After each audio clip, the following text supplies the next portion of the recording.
Ma asabaka min hasanatin famin Allah wa ma asabaka min sayyi'atin famin nafsik. An-Nisa 79. Kita sering mendengar bahwa apabila kita mendapat musibah, itu adalah ketentuan Allah.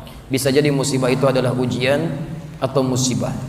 Keduanya ditentukan Allah. Jika demikian, bagaimana dengan penjelasan ayat di atas bahwa yang menyatakan bahwa musibah itu datangnya dari diri kita sendiri? Pertama, apa itu musibah? Itu dulu. Kalau definisinya sudah paham, kita bisa mengerti, baru jadi baik dalam prakteknya. Quran surah kedua Al-Baqarah ayat 156, paling kiri sebelah atas. Alladzina idza asabathum musibah qalu inna lillahi wa inna ilaihi raji'un. Musibah berasal dari kata asaba yusibu, isabatan wa musibatan. Segala yang menimpa, yang dialami, di setiap yang menimpa kita itu musibah. Setiap yang menimpa, baik ataupun buruk. Makanya ketika hujan turun mengenai kita atau perangkat hidup kita, ada doa dari Nabi singkat, Allahumma sayyiban nafi'an. Sayyiban seakar dengan kata musibah. Asaba yusibu sayyibah, menimpa dengan cepat, tak tak tak tak tak tak gitu. Sayyiban. Di asal kata musibah itu yang kita alami semua, yang terasa terlihat baik, menyenangkan, atau yang terlihat tampak seperti tidak menyenangkan. Maaf, meninggal musibah, terlihat seperti tidak menyenangkan. Maaf, lahir musibah, terlihat seperti menyenangkan. Naik kedudukan musibah, turun kedudukan musibah. Saya pun ketemu antum sekarang musibah buat saya. Betul, saya sedang menimpa keadaan saya sekarang, itu musibah. Antum ketemu saya musibah. Setiap yang kita alami.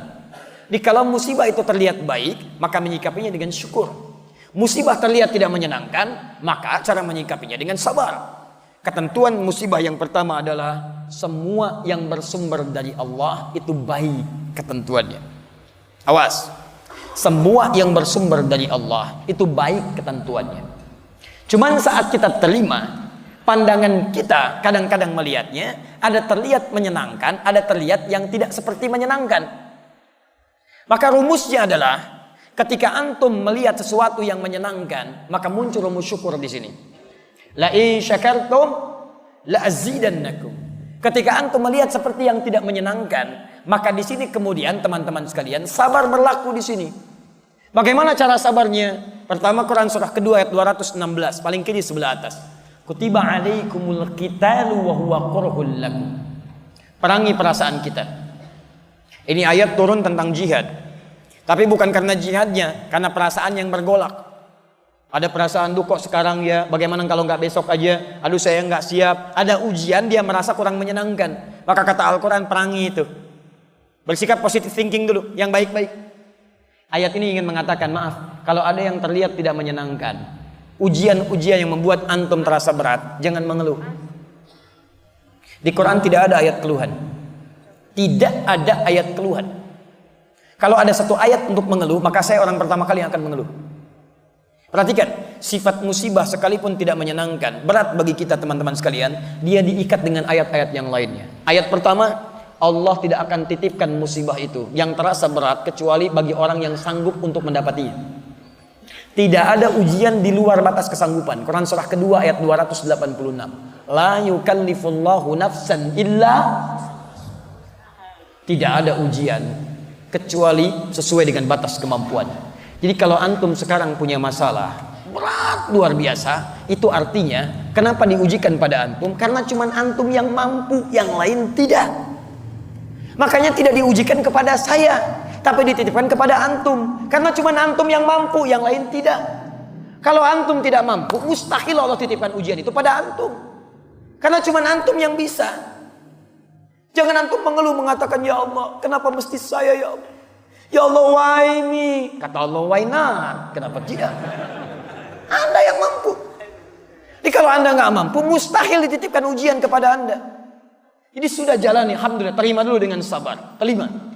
Yang kedua teman-teman sekalian, setelah itu rumus yang kedua, setiap persoalan sesulit apapun akan bersanding dengan solusi yang semudah luar biasa. Persoalan paling sulit disebut dengan usrun, solusi termudah disebut dengan yusrun. Ketika Allah menurunkan usrun, maka disandingkan dengan yusrun. Inna ma'al usri yusra. Fa inna ma'al usri yusra. Dalam setiap kesulitan ada kemudahan. Makanya ini rumus Quran, keluarkan dalam bentuk solusi psikologis. Begitu datang masalah, kalimat Quran tadi ramu dalam kalimat kita. Lihat kalimatnya, datang masalah pasti selesai. Saya pasti bisa. Saya pasti bisa, pasti selesai. Itu kalimat terjemahan yang bagus. Setiap ada kemudahan, setiap ada kesulitan, ada solusi, pasti selesai. Ini secara psikologi membuat kita lebih mudah. Jadi kalau antum sedang punya masalah, langsung hadirkan. Insya Allah saya mampu. Pasti selesai. Pasti selesai. Nggak ada persoalan yang nggak ada solusinya. Jadi ketika keyakinan itu ada, sekarang yang praktekkan orang Jepang. Orang Jepang lihat, ya maaf, ketika mereka punya persoalan, saya pasti bisa. Kamu bisa, kamu bisa. Taklukkan benteng Takeshi, boleh ditaklukkan. Pasti bisa, saya bisa, kamu bisa. Masya Allah, kamu bisa, kamu bisa. Itu yang dipakai orang-orang luar yang punya teori ya kita. Korea ingin nyusul Jepang dari mulai TK. Ketika mereka mulai baris, mereka mulai keluar kalimat-kalimat. Harus lebih daripada Nippon, harus lebih daripada Nihon, lebih daripada Jepang, lebih daripada Jepang. Jepang bikin Honda, mereka bikin Hyundai. Kita menyebutnya Hyundai. Lihat cek, Jepang bikin ini, Korea bikin ini. Jepang maju dalam bola, Korea maju dalam bola. Semua disusul, semua disusul. Kamu bisa, kamu bisa. Yang punya teorinya kita, yang punya praktekan orang lain. Kalau sudah seperti itu teman-teman sekalian, terima dan lihat sifat yang ketiga. Setiap persoalan ada solusi. Yang ketiga, sifat Allah ingin menjadikan setiap solusi itu mudah kita dapatkan. Quran surah yang kedua ayat 185.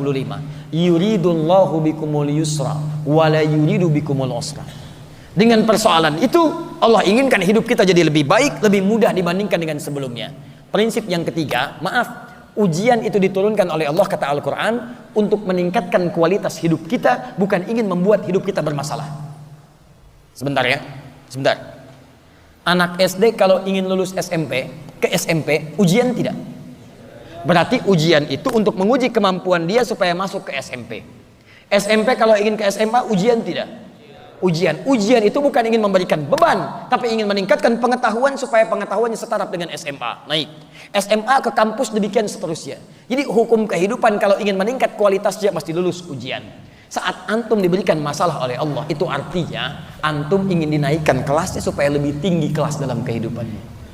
Makanya ketika manhaj ini hadir dalam kehidupan kita, kalau ada masalah berat, berarti antum ingin diangkat setinggi-tingginya oleh Allah Subhanahu wa taala dalam tingkat yang terbaik dalam kehidupan. Karena itulah teman-teman, bagaimana cara menyikapi ujian? Sesuai pertanyaan ini, perhatikan baik-baik. Ma asabaka min hasanatin faminallah. Pertama, antum harus sikapi ujian itu dengan hasanah. Hasanah. Misal, maaf. Antum biasa ke masjid, diuji. Ujian ringan. Quran surah kedua ayat 214. Masathumul ba'sa. Tiba-tiba kasih hujan gerimis. Itu ringan. Orang Arab kalau ringan mereka katakan labas. Nazal matar, labas. Turun hujan nih. Enggak apa-apa, labas. Orang Indonesia labasa, satukan, labas. Lewat. Ringan. Kalau antum sudah mendapatkan yang itu, naik dorong. Hujan jadi deras. Masih berangkat gak? Itu ujian. Kalau antum sikapi dengan yang tadi, Allah ingin naikkan kelas saya, berangkat pakai payung. Payung berangkat. Hujan lebih dahsyat lagi sampai banjir. Konon kabarnya sebagian dari Solo kemarin banjir, ya. Masya Allah, Allah berikan kemudahan insya Allah. Antum punya apa-apa, bantu mereka supaya keluar dari musibah yang kemudian tampak di hadapan kita itu. Ayo kemudian teman-teman sekalian, berangkat ke masjid, berangkat. Nah, cara antum menyikapi hujan turun dengan motivasi supaya tergerak tetap berangkat ke masjid, dengan gambaran Allah ingin naikkan iman saya, itu yang disebut dengan hasanah. Jelas?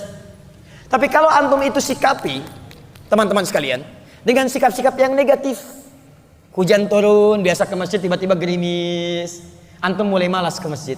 Kata istri, "Pah, ayo ke masjid." "Aduh, hujan mah, kan ada payung." Takut ria. Takut ria, Masya Allah. Takut ria. Baik, respon antum negatif yang tidak ingin ke masjid itu karena melihat ada situasi sebagai ujian padahal meningkatkan iman antum, maka disebut dengan sayyi'ah namanya. Sayyi'ah. Nah, kalau antum merespon dengan hasanah, itu bagian dari petunjuk Allah Subhanahu wa taala, tanamkan pada jiwa antum. Itu pilihan. Kalau antum ambil, berarti antum mengambil petunjuk dari Allah. Tapi kalau antum merespon dengan sayyi'ah, itu bukan dari Allah. Itu pilihan antum sendiri. Karena Allah kasih, antum gak ambil. Sifat hidayah itu selalu baik. Hidayah diberikan. Cuman persoalannya, maaf, tidak setiap orang yang diberi hidayah dia tidak mau mengambilnya. Tidak setiap orang yang diberikan hidayah, tidak semua mengambilnya. Contoh, kita diberi minuman nih. Minuman misal. Minuman itu diberikan, tapi apakah setiap yang diberi minuman mau mengambilnya? Sifat hidayah tidak pernah Allah tidak berikan. Semua orang hidup diberikan hidayah. Quran surah 29 ayat 69. Diambil, walladzina jahadu fina lanahdiyannahum subulana. Orang-orang yang mau mengambil hidayah kami, ayat itu mengatakan kami berikan, cuman mereka mau ngambil atau tidak. Alhamdulillah. Masalahnya ketika diberikan, banyak orang yang tidak mau ngambil. Hidayah datang lewat telinga, dengar azan, Allahu Akbar, Allahu Akbar. Kok telinga antum bisa dengar azan? Artinya antum diberi hidayah. Tapi apakah setiap yang dengar azan mau ke masjid? Belum tentu. Nih, antum lewat tuh, banyak orang lewat ke masjid dari mulai subuh. Pertanyaannya, kok bisa lewatnya depan sini? Padahal bisa lewat di depan tempat yang lain. Kok kenapa antum diperjalankan bisa lewat masjid? Itu hidayah lewat mata. Cuman tidak setiap orang yang melihat masjid bisa mau ke masjid. Persoalannya maaf, bukan karena Allah nggak kasih, hasanahnya Allah kasih. Cuman respon kita apakah mengambil atau tidak, itu sikap antum. Kalau antum ambil, itu bagian dari petunjuk yang diambil, itu hasanah. Kalau antum tidak ambil, itu dari pribadi antum, namanya sayyi'ah. Makanya turun ayat dengan antum tadi tuliskan. An-Nisa ayat 79. Ma asawaka min hasanatin faminallah. Kalau diambil kebaikan itu, maka antum mengambil kebaikan dari Allah. Wa ma asawaka min sayyi'atin famin nafsik. Allah sudah kasih kebaikan, antum malah putuskan yang salah, maka itu dari pribadi antum sendiri. Jangan kaitkan kesalahan dengan ketentuan Allah Subhanahu wa taala, karena itu bagian dari pilihan antum berdasarkan ketetapan yang Allah telah tetapkan dalam kehidupan. Paham tentang ayat ini? Sekarang pilihan bagi kita, saya sudah menyampaikan ayatnya, sudah menerangkan hadisnya, sudah menjelaskan konsepnya. Tinggal antum ingin menjadi hasanah atau ingin masuk dalam bagian sayyi'ah. Maaf, kalau cuma berlomba untuk mendapatkan sayyi'ah, antum terlambat. Sudah ada Qarun yang duluan, sudah ada Fir'aun yang duluan, sudah ada Abu Lahab, sudah ada Abu Jahal, sudah ada abu-abu yang lainnya, yang semua sudah menjadi abu. Kalau antum ingin berlomba, antum ketinggalan. Saatnya kita berubah. Ayo, sekali lagi, bantu negara ini, bantu dunia saat ini, yang sudah muncul banyak keburukan-keburukan, maksiat sudah di mana-mana, bahkan sudah berlomba dengan binatang telanjang, gak malu, wajar, gak punya takwa. Lihat delman keliling Solo, gak pakai celana, gak akan malu, biasa aja. Tapi antum berlomba ingin melepas pakaian-pakaian, antum ketinggalan teman-teman. Kalau cuma kontes melepas busana, binatang lebih jagoan. Makanya kita dibedakan dengan binatang menggunakan pakaian. Karena itu teman-teman sekalian, ayo kita tunjukkan. Akan muncul generasi sekarang yang kembali pada Al-Quran, dan wanginya sudah tercium, karena setiap tempat majlis sudah mulai ramai. Al-Quran sudah bergema, rumah Quran sudah menyebar di mana-mana, dan itu terjadi di Indonesia, bukan di tempat-tempat negara-negara pada umumnya. Saya ingin kita tunjukkan pada dunia, kita berikan inspirasi dari Solo, sampaikan pada dunia bahwa subuh ini di Masjid MUI kita kirim sinyal pada dunia melalui stasiun Akhir TV. Mulai hari ini kita akan kembali pada nilai Al-Quran. Kita bantu bangsa kita untuk berubah dengan menerapkan nilai Quran dalam kehidupan kita. Matanya baik, telinganya baik, lisannya baik, ujung kakinya baik. Kita isi masa depan kita.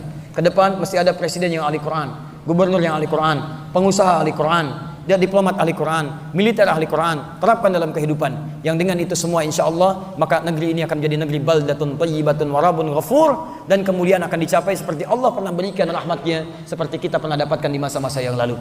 Teman-teman, bangun dari mimpi. Selesai tidur kita. Kita mesti bangun.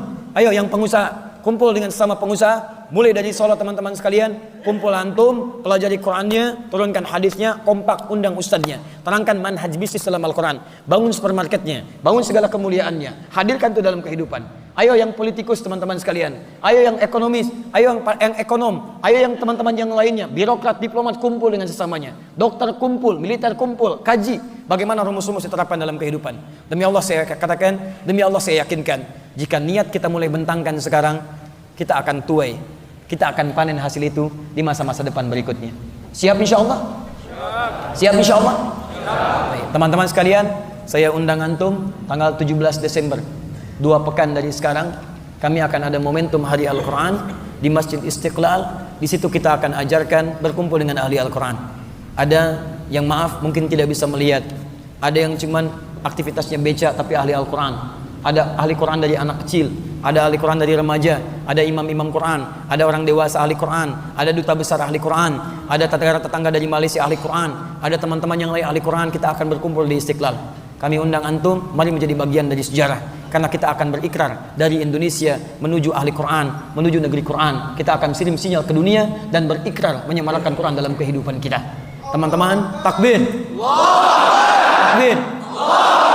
Disitulah kita akan melihat, mungkin bukan kita pelakunya, kita hanya menginisiasi. Mungkin beberapa tahun ke depan kita akan menikmati saat kita ada di alam kubur dengan panggilan ya ayat Tuhan nafsul mutmainnah. Pahala itu akan mengalir, surga itu akan dinanti. Kita berlomba, teman-teman yang lain sudah berjihad dengan jihad-jihad sesuai dengan kemampuannya, maka kita berjihad dengan kemampuan kita. Ayo berjihad dengan hartanya, berjihad dengan ilmunya, berjihad dengan tenaganya. Minimal kita berjihad membangkitkan negeri kita ini, sehingga negeri kita ini bangun dari tidurnya jadi negeri yang baik, jadi negeri yang dominan dalam kehidupan kita insyaallah. Subhanakallahumma wa bihamdika asyhadu an la ilaha illa anta astaghfiruka wa atubu ilaik. Rabbana atina fid dunya hasanah fil akhirati hasanah wa qina adzabannar. Bifadlika subhanakallahumma wa bihamdika Allahumma ighfirli Allahumma ighfir lana ya rabbal alamin. Wa akhiru da'wana alhamdulillahi rabbil alamin. Wal 'afwu minkum. Assalamualaikum warahmatullahi wabarakatuh.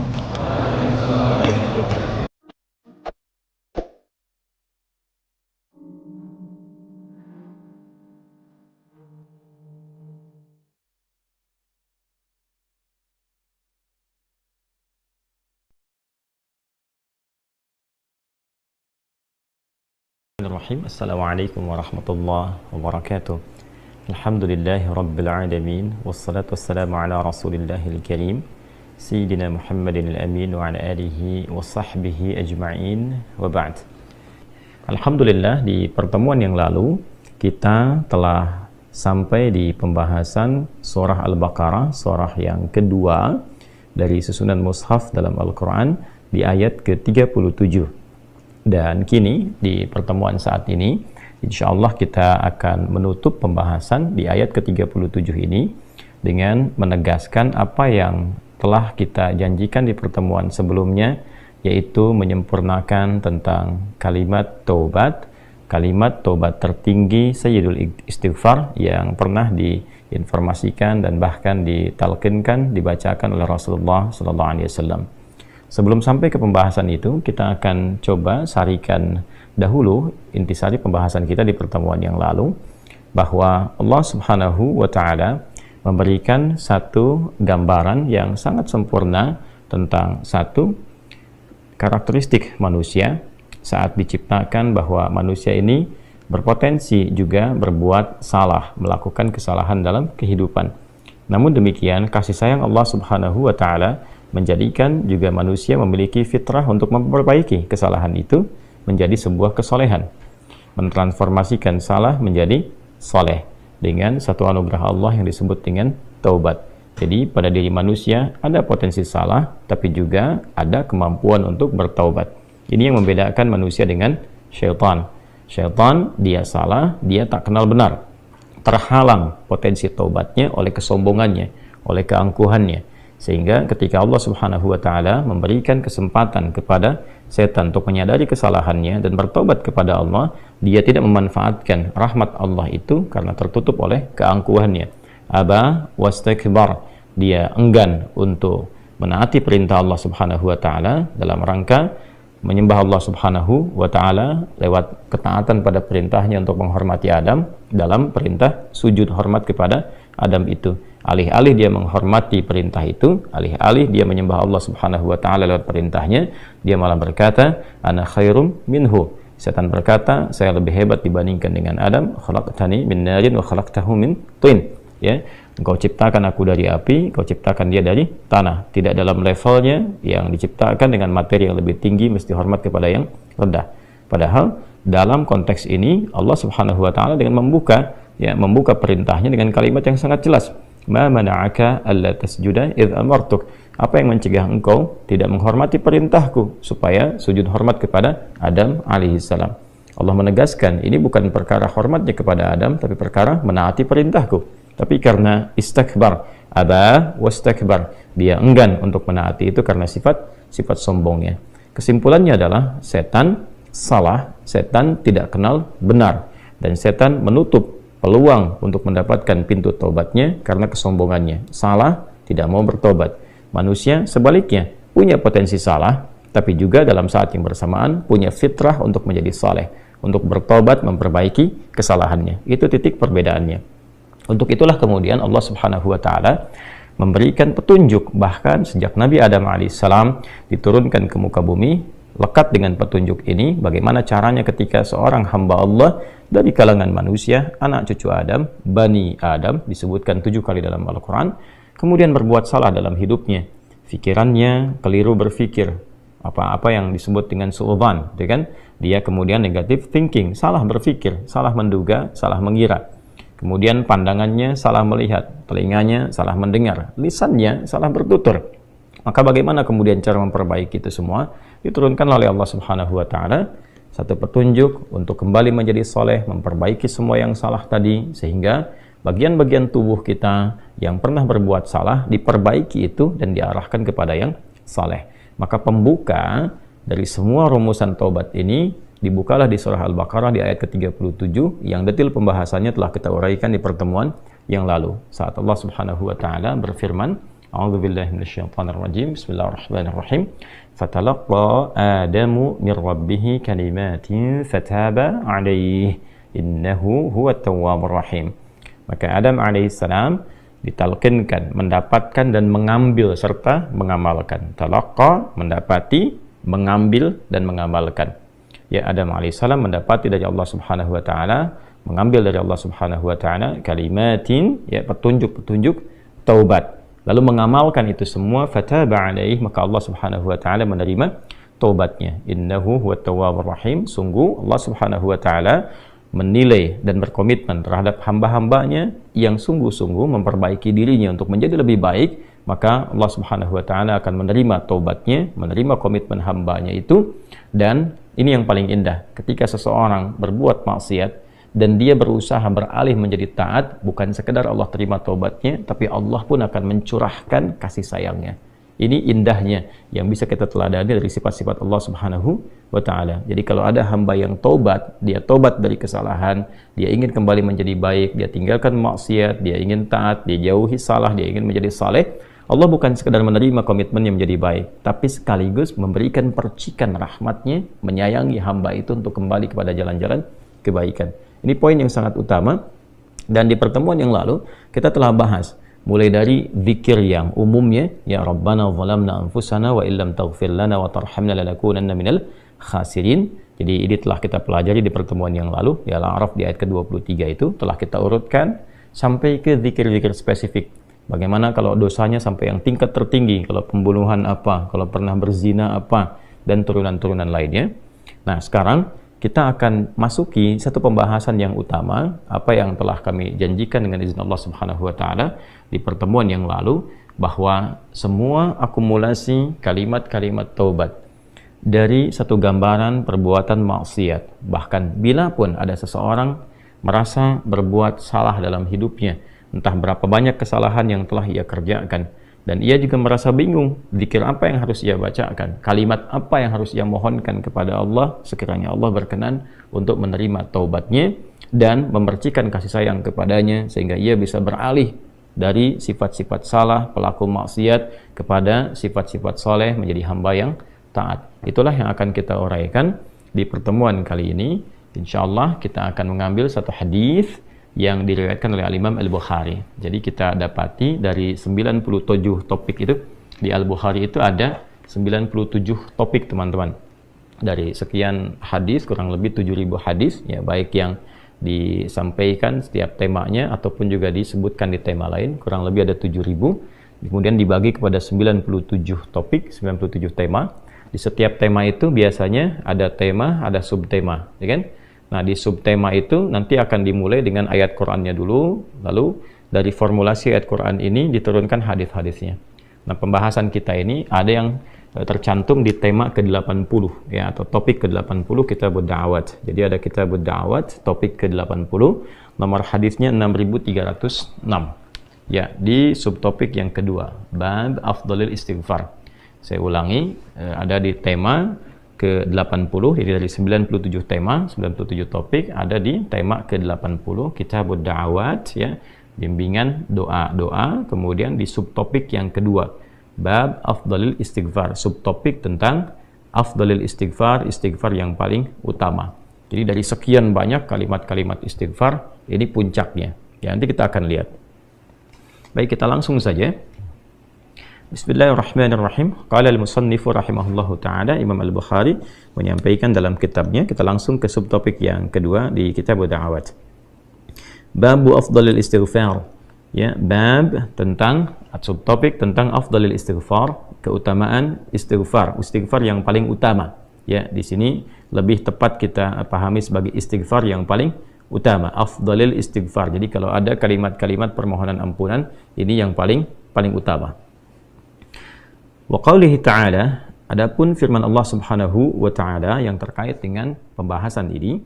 Jadi ini yang paling menarik di kitab Sahih Al-Bukhari itu, sebelum masuk ke hadisnya, beliau rahimahullahu taala menyantumkan terlebih dahulu ayat-ayat Quran yang terkorelasi dengan itu.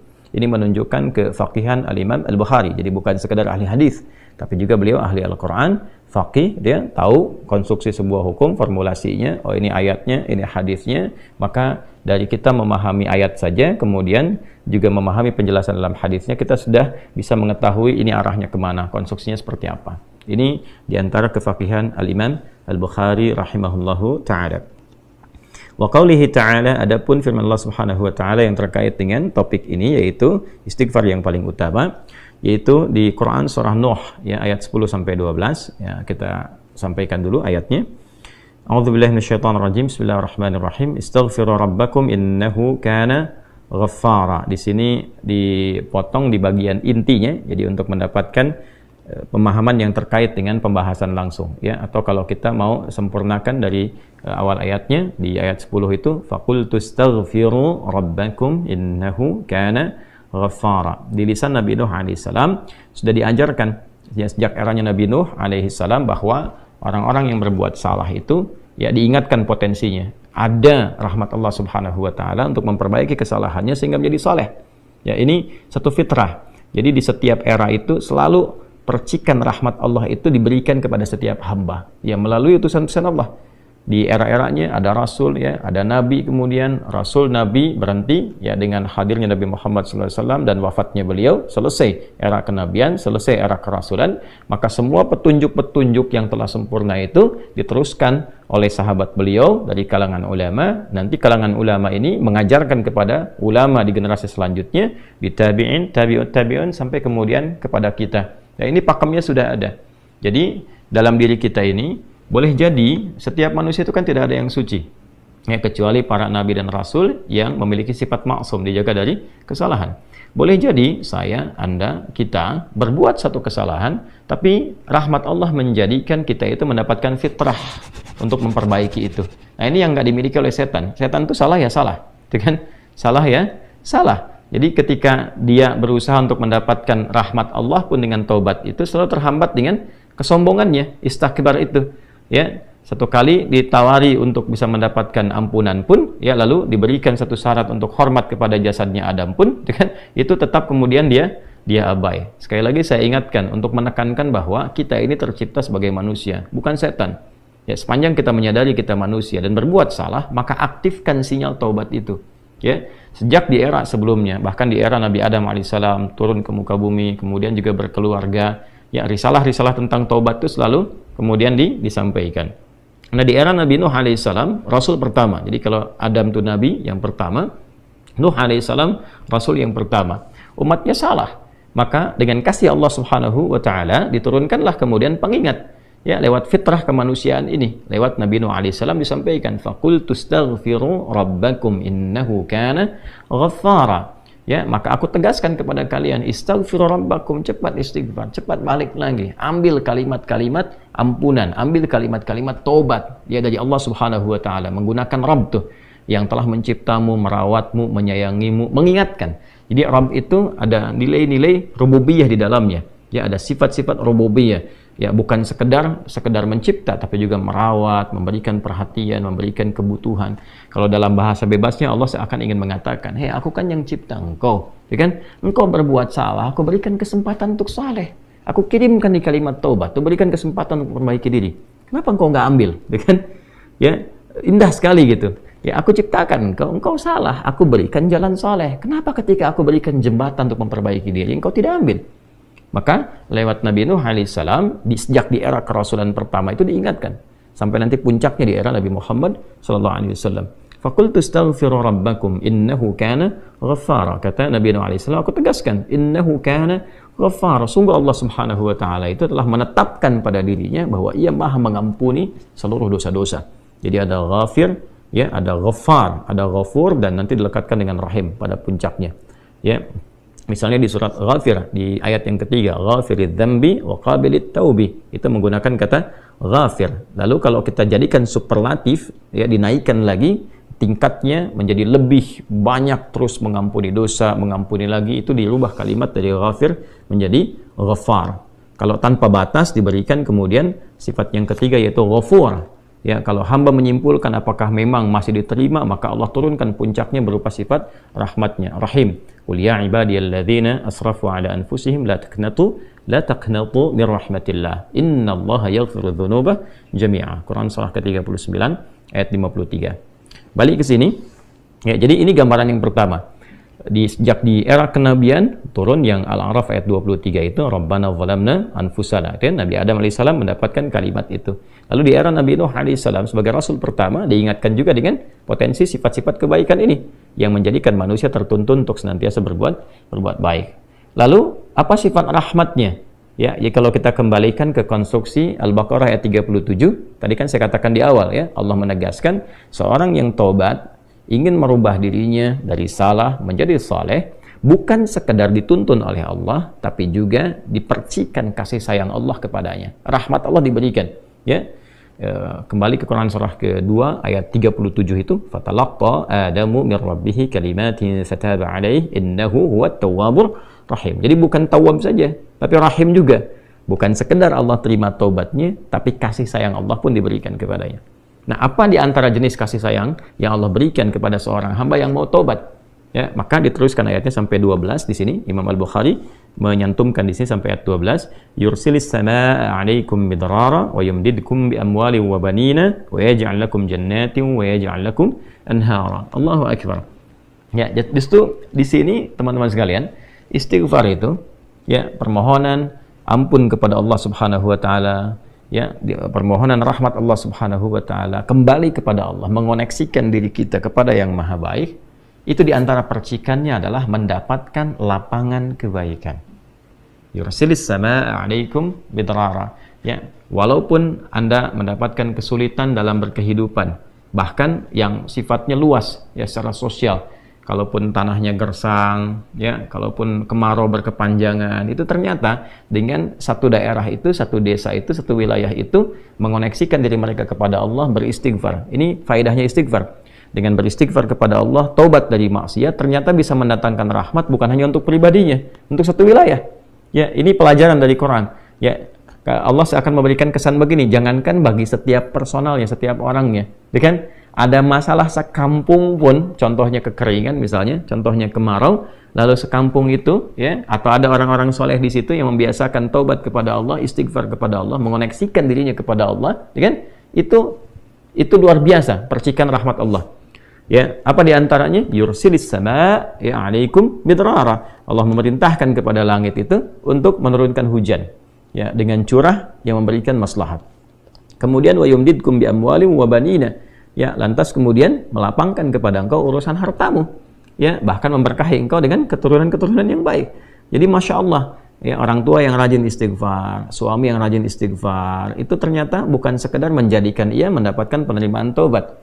Dia berhenti dari perbuatan maksiat, usaha-usaha yang tidak baik, dagang yang tidak benar, itu kan perbuatan curang, ya, perbuatan menipu, perbuatan-perbuatan yang tidak elok, korupsi, jauhi potensi itu. Disogok dia hindari, diajak korupsi dia jauhi dan sebagainya. Lalu konsisten pada kebaikan dan dia isi dengan istighfar. Astaghfirullahalazim, astaghfirullahalazim. Rabbana zalamna anfusana wa illam taghfir lana wa tarhamna lanakunanna minal khasirin. Dia konsisten pada kebaikan itu, wa yumdidkum bi amwal. Allah akan lapangkan dia pada harta-harta yang lebih berkah. Allahu akbar. Ya. Jadi diberikan kelapangan dulu pada dirinya, kemudian diberkahi hartanya. Jadi berapapun yang dia dapatkan, Allah berikan berkah padanya. Sehingga dia merasakan kebahagiaan dengan harta itu. Kan ada orang yang terasa seperti kelihatan banyak, tapi tidak menikmatinya. Ya, baik itu boros, baik itu merasa kayaknya banyak tapi nggak kepake. Ya, barang-barang habis beli ini lagi, tapi memuaskan nafsunya saja. Ya, temannya ngajak begini, dia harus terpaksa beli. kadang-kadang ngutang, atau mungkin dia dapatkan sesuatu tapi jalan-jalan yang haram, jalan yang salah. Dia tidak menikmatinya, dan ini yang paling bahaya. Ya, ini yang paling bahaya. Lawan lapang kan sempit. Jadi hartanya kayak banyak, tapi menyempitkan kehidupan rumah tangganya. Ya, hubungan suami istri jadi nggak enak, dengan anak jadi nggak nyaman. Itu ciri keberkahan biasanya, ya, ciri keberkahan yang tidak didapatkan. Jadi kalau berkah itu dapat, walaupun terlihat kuantitasnya nggak sama dengan orang, dia 100 juta, ini 1 juta, tapi kenikmatannya luar biasa. Ya, di rumah ada kebahagiaan, hubungan menjadi nyaman, apa yang ditata itu bermanfaat, yang dimakan menjadi daging, dari daging itu terkonstruksi menjadi pengetahuan, jadi macam-macam, jadi energi, ya energinya dipakai pada kebaikan. Sebaliknya yang terlihat seperti banyak, kayaknya banyak nih, ya, tapi tidak memberikan kebahagiaan. Di rumah nggak bahagia, tidak memberikan dampak energi positif, ke ibadah jadi malas. Ya, itu ciri-ciri pertama kalau harta kurang berkah itu, apalagi tidak berkah, itu pasti menurun kesolehannya, meningkat kesalahannya. Pasti itu. Ya, jadi mulai menurun nih, sholat mulai menurun, baca Quran mulai menurun. Nah, kesalahan mulai meningkat. Makan mulai salah, minum mulai salah. Yang tadinya minum yang baik-baik, sekarang minum yang tidak baik dan sebagainya. Nanti kalau sudah begini, pasti hubungan di rumah tangganya pun nggak akan jadi baik gitu. Ya, dan itu akan terbawa dalam kesempitan.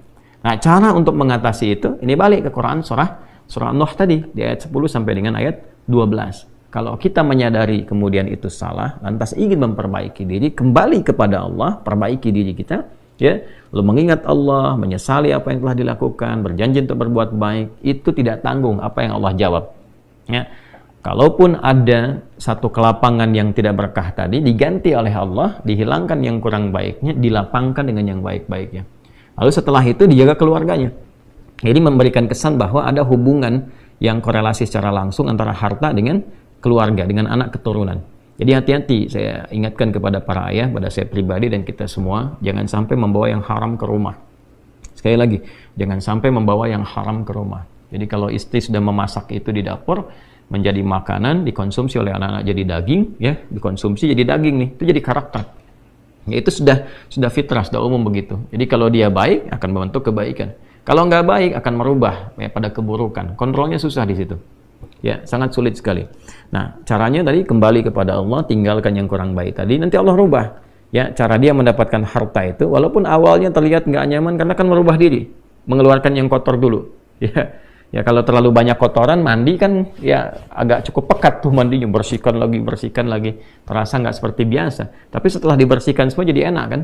Nah, itulah agama begitu, dibersihkan yang kotor itu kayaknya awalnya nggak enak, tapi kemudian hati jadi lapang. Yang diberikan kelapangan hati dulu. Ya, begitu hatinya lapang, baru nanti Allah buka jalan. Ya, setelah hatinya lapang, bagus, dan dinilai baik ini punya kemampuan untuk bertindak dan mengelola apa yang didapatkan, dilapangkanlah rezekinya, karena dia sudah dinilai pandai untuk mengelolanya. Setelah itu diperbaiki keturunannya. Ya. Wabanina wa yaj'al lakum jannatin wa yaj'al lakum anhara. Bahkan setelah itu dibikin kaya lebih dari sebelumnya. Ya, asetnya ditambah lagi, diberikan kenikmatan hidup, ya, sampai dijaga hingga kembali kepada Allah Subhanahu wa ta'ala. Itu faidah istighfar. Jadi kalau kita biasakan bertekad, berniat memperbaiki diri dari yang salah menjadi baik, itu Allah sudah berikan motivasi. Aku bukan hanya terima taubatmu, tapi aku rubah keadaan hidupmu lebih istimewa, lebih mahal nilainya dibandingkan dengan keadaan sebelumnya yang terlihat seperti fata morgana. Kemudian dikuatkan dengan Quran surah ketiga Ali Imran ayat 135, ya. Di sini disampaikan Allah Subhanahu wa taala berfirman, a'udzubillahi minasyaitonir rajim, bismillahirrahmanirrahim, walladzina idza fa'alu fahishatan aw zalamu anfusahum, ini dzakarullaha fastaghfaru lidzunubihim wa may yaghfiru dzunuba illa Allah wa lam yusirru ala ma fa'alu wa hum ya'lamun. Di highlight di sini di firman Allah Subhanahu wa taala, dzakarullaha fastaghfaru lidzunubihim. Ya, yaitu orang-orang yang mendapatkan rahmat Allah Subhanahu wa taala itu. Jadi ini korelasinya dengan ayat 133. Jadi ayat 133 itu Allah Subhanahu wa taala berjanji bagi orang-orang yang menyegerakan istighfar. Jadi ingat dosa hari ini nih. Sekarang misalnya malam nih, kita ingat ada dosa yang dikerjakan. Lantas ketika ingat itu istighfar. Istighfar, minta ampun sama Allah, gitu kan? Itu menyegerakan sesuatu tanpa jeda disebut dengan sara'a. Ya, sara'a. Jadi ada sa'a, ada sara'a. Kalau sa'a itu menyegerakan sesuatu dengan persiapan. Ya, makanya besok nih ada Jumatan menggunakan sa'a. Fas'au bukan fasari'u. Ya, ya ayyuhalladzina amanu idza nudiya lis-salati min yaumil jumu'ati fas'au bukan fasari'u. Fas'au itu Quran surah Al-Jumu'ah. Ya, Al-Jumu'ah di ayat yang keberapa? Ayat 9, kan? Allah menyampaikan fas'au ila dzikrillah. Bersegera, tapi siap-siap dulu. Mandi dulu, pakai wangian dulu dan seterusnya. Tapi kalau dia bersegera cepat, nyaris tanpa jeda, itu menggunakan sara'ah. Sehingga guru-guru mengatakan bisur'ah, cepat, nggak usah banyak jedanya, kan? Nah, di Ali Imran ayat 133 Allah berfirman, wasari'u ila maghfiratin mir rabbikum. Kalau engkau merasa ada salah, bergegas, jangan tunda-tunda. Ya, ingat malam ini, jangan tunda besok. Gimana kalau kemudian tengah malam meninggal? Ya, segera istighfari. Nah, orang yang menyegerakan istighfar saat ingat kesalahan, apa yang didapatkan? Wa jannatin arduhas samawati wal ardu uiddat lil muttaqin. Maka orang ini akan diberi harapan oleh Allah, ya, diperkenankan untuk memohon, bahkan ketika pulang disiapkan surga untuknya seluas langit dan bumi. Dan itu bagian dari sifat takwa. Jadi takwa itu bukan sekedar amar ma'ruf. Saat Anda ingat sholat, Anda ingat puasa, ingat baca Quran. Tapi takwa juga ada bagiannya nahi mungkar. Saat Anda ingat salah, lalu Anda taubat. Ya, saat Anda ingat salah, Anda pengen jadi soleh. Saat Anda ingat maksiat, Anda ingin taubat. Itu bagian dari takwa. Nah, bagaimana kemudian cara mengimplementasikan itu semua? Nah, ini poinnya. Ya, walladzina idza fa'alu fahishatan aw zalamu anfusahum dzakarullaha fastaghfaru lidzunubihim. Itu orang-orang. Ini menggunakan, sering diterjemahkan dengan orang-orang yang, kan? Walladzina, alladzina disebutkan 1080 kali dalam Al-Quran setidaknya. Ya, mencakup semua tanpa batas. Laki-laki, perempuan, besar, kecil, tua, muda, punya jabatan, tak punya jabatan, semua tanpa kecuali. Artinya, semua orang dengan keadaannya berpotensi berbuat salah. Ya, kecuali tadi Nabi dan Rasul yang punya sifat maksum. Ya, Allah jaga dari kesalahan. Kita yang bukan Nabi, bukan Rasul, itu berpotensi salah. Apapun profesinya, apapun jabatannya, apapun tugasnya, berpotensi salah. Ya, pun demikian termasuk saya, pasti salah, pasti, nggak ada yang nggak salah. Jadi kalau ada yang mencari kesalahan, misalnya saya pribadi, pasti menemukan, pasti. Dan percuma mencari kesalahan manusia, karena pasti ditemukan. Ya, dan ini catat yang paling penting. Hindari mencari-cari kesalahan itu, karena kita tidak tahu bahwa mungkin ketika seorang divonis salah itu, dia sudah mengistighfari, sudah mentaubatinya. Ini poin besarnya. Hati-hati itu ya, hati-hati. Karena itu Nabi selalu menganjurkan mencari kebaikan orang, menyebutkan, meneladaninya, alih-alih mencari kesalahan seseorang. Ya, kenapa? Karena pasti ditemukan. Tapi yang tidak pasti itu, kita nggak bisa memastikan orang itu sudah taubat atau belum. Yang paling bahaya adalah mencela orang, mencari kesalahan orang, mencaci orang yang sudah dia taubat dan taubatnya diterima orang, diterima Allah Subhanahu wa taala. Hati-hati ya, mencari kesalahan orang, mencela orang, ya kan? Yang dia sudah mentaubati kesalahannya dan taubatnya diterima oleh Allah Subhanahu wa taala. Allahu akbar. Itu azim, itu, hati-hati ya. Ya, sesuatu yang besar sekali dosanya di sisi Allah Subhanahu wa taala. Nah, ini kembali ke sini, ketika seseorang dia sadar berbuat salah, dia salah. Alladzina, semua orang potensi salah. Ya, idza fa'alu fahisyah, ketika dia berbuat fahisyah. Ya, fahisyah itu pernah saya sampaikan ya, turunannya nanti fahsya namanya. Jadi sifat kesalahan yang muncul dari syahwat. Ya, mohon maaf, zina, pornografi, porno aksi, kata-kata jorok, kata-kata kotor dengan semua bentuknya. Baik itu di media sosial, digital, ataupun juga di praktikal yang nampak secara fisik misalnya, itu jelas salah, jelas dosa. Ya, al-zalamu anfusahum, atau bentuk mungkar, menempatkan suatu bukan pada tempatnya. Ya, mohon maaf, ya, mencuri, merampok, membunuh, ya, korupsi, hoax dan sebagainya, itu zalim, perbuatan zalim. Nah, saat seseorang berpotensi salah, ya, dari fahsya dan mungkarnya, dia berbuat perbuatan dari dorongan syahwatnya atau mungkar, dari keinginan nafsu perut dan akalnya, dia berbuat yang salah, lalu zakarullah, dia ingat Allah. Nah, ini poinnya. Ini menarik sekali nih. Ini menarik sekali. Kok lanjutan ayatnya zakarullah? Bukan dia sadar bahwa dia itu telah berbuat salah. Kenapa zakarullah? Ini poinnya. Ya. Karena Allah ingin selalu menautkan sifat seorang hamba menjadi baik itu dengan rahmatnya. Ini poinnya. Jadi kalau bukan rahmat Allah Subhanahu wa taala, mustahil kita bisa mengarah pada kebaikan. Allahu akbar. Ya, lillah karena Allah. Lillah karena Allah. Ya, jadi orang-orang yang bertaubat dengan merasakan rahmat Allah itu beda. Dengan sekedar dia pengen memperbaiki, lain rasanya, lain. Ya, jadi kalimat zakarullah itu mahal sekali. Jadi ingin memberikan dampak kesadaran kepada kita bahwa Allah tuh nggak ninggalkan kamu. Ya, Allah tahu kamu salah, tapi sepanjang nyawa kamu belum sampai ke kerongkongan, kamu diberi potensi untuk taubat. Ayo taubat. Kan sering saya ungkapkan, Firaun saja, Firaunnya dikirimkan 2 nabi, Musa dan Harun. Ya, sebagai keadilan Allah, kasih Allah dan adilnya untuk memberikan hidayah. Ya, sampai titik puncak kan nyawanya di kerongkongan. Cuman sayang kan dia sendiri yang memilih untuk tidak mengambil hidayah itu. Sampai nyawanya di kerongkongan. Sampai tenggelam itu. Nah, itu sudah disampaikan informasinya, kisahnya, jejak sejarahnya sampai sekarang diabadikan supaya seluruh anak cucu Adam itu sadar jangan berbuat yang seperti itu. Ya, sekali lagi hanya setan yang tidak kenal taubat. Zakarullah, dia ingat Allah. Nah, sekarang tinggal kita mempelajari ketika ingat Allah itu apa yang harus dihadirkan. Tadi poinnya. Allah tawarkan kita bukan hanya sekedar jadi baik, rahmat dibuka, kasih sayang dibuka, kelapangan hati dibuka. Ya, makanya saya barangkali juga ingin menekankan materi-materi semacam ini, yaitu penting untuk disampaikan ya kepada saudara-saudari kita barangkali yang sekarang dengan kasih sayang Allah itu ya diisolasi di satu tempat seperti lapas misalnya, lembaga permasyarakatan. Boleh jadi itu kasih Allah untuk diperbaiki sehingga dia konsisten bisa berbuat baik saja di dalam. Ya, terjaga dari perbuatan-perbuatan di luar, dikontrol supaya bisa kembali pada jalan yang baik. Dia bisa di dalam, bisa memperbaiki diri, istighfarnya enak, bisa ngaji, kadang ketemu ke masjid dan sebagainya. Kalau ini dimanfaatkan dengan baik, Allahu Akbar, Allah kasih kelapangan. Ya, walaupun mungkin tinggal di tempat yang sempit, terasa kemudian dibatasi dengan sel-sel, tapi hatinya lapang, itu luas, megah, dan jadi nikmat. Ya, orang butuh waktu untuk menghafal, butuh suasana. Anda punya tempat yang cukup ideal untuk menghafal Quran, memperbaiki diri, dan fikihnya ada kan, dan sangat jelas sekali kenapa di antara kisahnya Nabi Yusuf alaihissalam ya diizinkan oleh Allah untuk masuk ke dalam ruang itu untuk memberikan sebuah pencerahan sehingga menemukan modelnya. Ini model orang salah yang mau jadi saleh, bahkan setelah itu dia keluar dan diangkat jadi pembantunya raja kan, pada masa itu asisten rumah tangganya raja.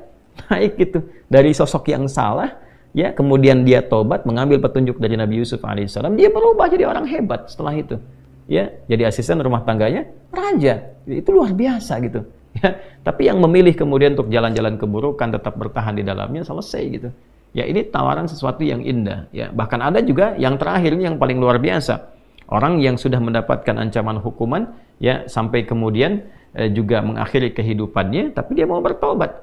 Ya, maka dia bisa mengakhiri kehidupannya itu dengan apa yang telah ditetapkan misalnya. Kan kita nggak tahu garis takdir itu bagaimana. Ya. Wallahu alam, tiba kemudian manusia memberikan hukuman, tapi Allah dengan kehendaknya merubah itu semua, bisa berubah. Ya, tapi kemudian kalau itu bersamaan dengan takdir yang telah Allah tetapkan, dia menjadi baik. Jadi di Islam itu selalu ada solusi. Selalu ada solusi dan pedomannya mengantarkan pada kebahagiaan. Itu poin tertingginya. Nah, balik ke kita, tarik lagi. Dalam hidup nggak ada orang suci. Nggak ada orang yang nggak pernah salah. Pasti pernah berbuat salah. Dan sebaik-baiknya orang salah itu adalah orang yang mau memperbaiki kesalahannya sehingga dia merubah salah menjadi saleh. Dia merubah maksiatnya menjadi taubat.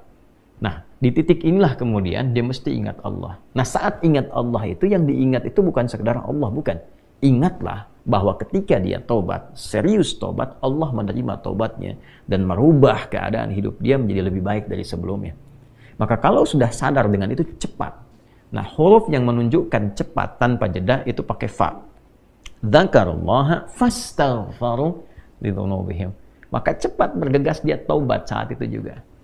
Jadi kalau malam ini kita ingat misalnya salah, segera taubat, istighfar. Ya, Nabi itu sampai menegaskan, aku ini dalam sehari itu beristighfar ya pada Allah Subhanahu wa taala lebih daripada 70 kali. Nanti di hadis berikutnya tuh, ya di nomor hadis 6307 itu ya, subtopik yang ketiga itu ditekankan sekali Nabi menyampaikan demikian. Ya, sebagai contoh tentunya kepada kita, contoh kepada kita. Nah, ini teman-teman sekalian poinnya. Jadi ini ayat motivasi awal ayat yang ditampilkan oleh Imam Al-Bukhari untuk menunjukkan sekali lagi bahwa beliau ini bukan sekedar menampilkan hadis, tapi paham antara korelasi hadis sebagai tafsir dari ayat Al-Quran. Ini konstruksi ayatnya, ini hadisnya.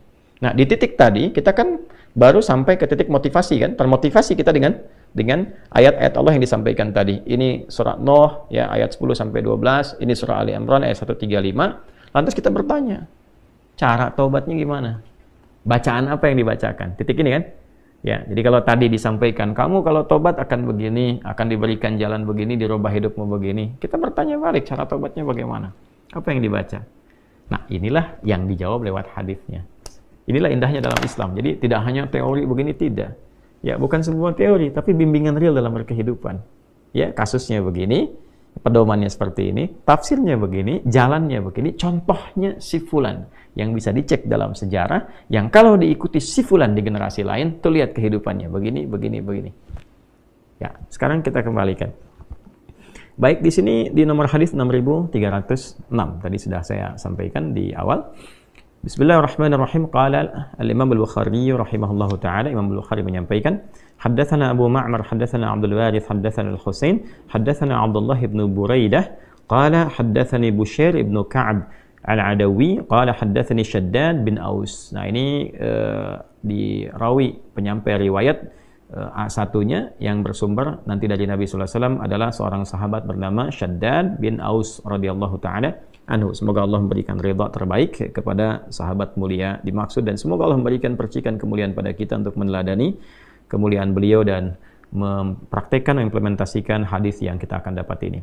Anin Nabiyyi sallallahu alaihi wasallam, dari Nabi sallallahu alaihi wasallam. Perhatikan kalimatnya. Qala Rasulullah sallallahu alaihi wasallam, sayyidul istighfari, puncak istighfar itu.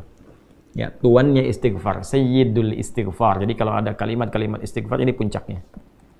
Nah, intinya kalau bingung berbuat maksiat, sudah banyak perbuatan salah yang dilakukan dari ujung kepala sampai ujung kaki, pernah berbuat salah dan kita ingin taubat, apa puncak kalimatnya? Ya. Yuk kita bacakan. Bismillahirrahmanirrahim. Sayyidul istighfari, puncak istighfar itu antaqula, ya, engkau berkata, kata Nabi sallallahu alaihi wasallam, ya, engkau memohon kepada Allah. Perhatikan kalimatnya. Allahumma anta rabbi. Allahumma, ya Allah, dengan segenap kerendahan dan ketawaduanku kepadamu.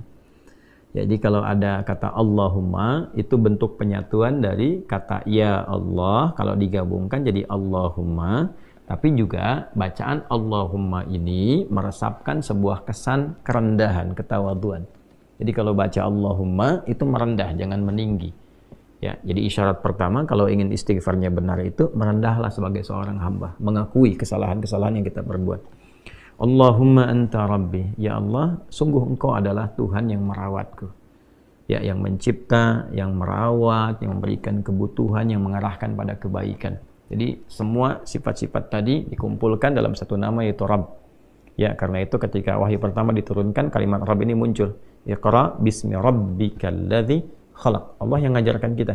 Ya Muhammad SAW, baca ini, ya, baca dan niatkan bacaanmu itu karena Allah yang telah menciptamu saja, ya, menetapkan penciptaan, merawat engkau, memberikan kebutuhan sampai ini begitu mudah, apalagi hanya menetapkan engkau mudah mengikuti bacaan yang dibacakan oleh Jibril alaihissalam. Jadi di sini ketika mengatakan anta rabbi, kita mengembalikan status kehambaan kita kepada Allah yang memberi jalan untuk taubat. Itu poinnya.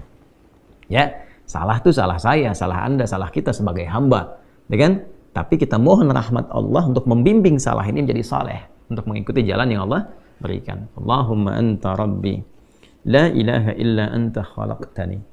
Ya Allah, hamba menetapkan tidak ada Tuhan yang dipertuhankan dan layak disembah kecuali Engkau, ya Allah, dan Engkaulah yang mencipta hamba. Ya, ini kalimat lembut yang sifatnya menyentuh. Ya, kalau bahasa kitanya begini, ya Allah, aku kan hamba-Mu juga yang Kau ciptakan. Engkau yang telah ciptakan aku. Ya kan?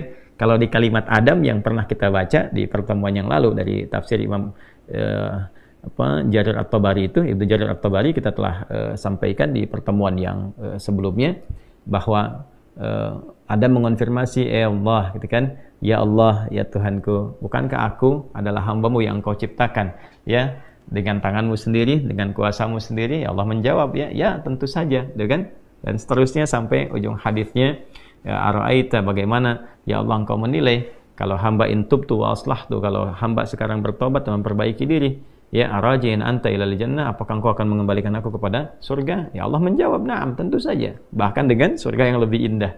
Itu yang pernah kita bahas di pertemuan sebelumnya. Nah, di sini kita kembalikan dengan kalimat yang tadi, ya la ilaha illa anta khalaqtani wa ana abduk, ya Allah, Engkau yang ciptakan aku berkomitmen menegaskan bahwa Engkau adalah satu-satunya Tuhan, tidak ada yang layak dituhankan, diibadahi kecuali Engkau. Engkau yang mencipta aku hamba-Mu, ya Allah. Ya, laisa kamitsli syai', enggak ada perbandingan serupa. Saya berikan ilustrasi dan enggak sama dengan perbandingan ini. Ya, ada seorang anak berbuat salah. datang ke ibunya. Salahnya banyak. Dan dia katakan, "Bu, saya mengaku salah, Bu. Minta maaf. Ya, sesalah-salahnya saya kan anak ibu juga. Bukankah ibu yang telah mengandung, menyayang-nyayangi saya dalam rahim?" Itu kalimat sentuhan pertama. Seorang ibu ketika menerima kalimat itu, ya, dia bisa menahan marahnya. Dia mendahulukan kasihnya, walaupun mungkin responnya nggak cepat. Nah, Allah laisa kamitslihi syai'. Allah berbeda. Ya, justru Allah mengajarkan kita dengan kalimat-kalimat baik tadi itu sebagai keteladanan. Kalau ada nanti praktek dengan manusia salah, masuklah dengan cara-cara yang lembut. Gitu kan? Sedangkan Allah mengajarkan kepada kita, mohon nih, lewat Nabi Muhammad SAW diajarkan oleh Nabi, nih, mohonlah kepada Allah dengan kalimat yang menyentuh. Ya, karena Allah itu maha latif, maha lembut, maha perasa, masuk dengan nilai rasa yang tinggi. Ya, Allahumma anta rabbi la ilaha illa anta khalaqtani wa ana 'abduk. Ya Allah, Engkau yang merawatku, Engkau Tuhan, Engkau yang memberikan kecukupan dalam kehidupan. Aku yang berkomitmen gak ada Tuhan yang layak dipertuhankan, yang layak disembah kecuali Engkau. Engkau yang menciptakan aku hambamu, ya Allah. Ya, Allahu Akbar. Kemudian wa ana ala ahdika wa wa'dika mastata'at. Ya Allah, aku berkomitmen. Aku ingin memperbaiki diri dan aku tetap dalam komitmen ala ahdika wa wa'dika. Aku berkomitmen untuk mengikat syahadatku kepadamu. Ya, ahdi itu jadi satu komitmen perjanjian ta'ahud kita dengan Allah Subhanahu wa taala bahwa kita bertauhid kepadanya. Ya, itu ada di Quran surah ke-7 Al-A'raf di ayat 172.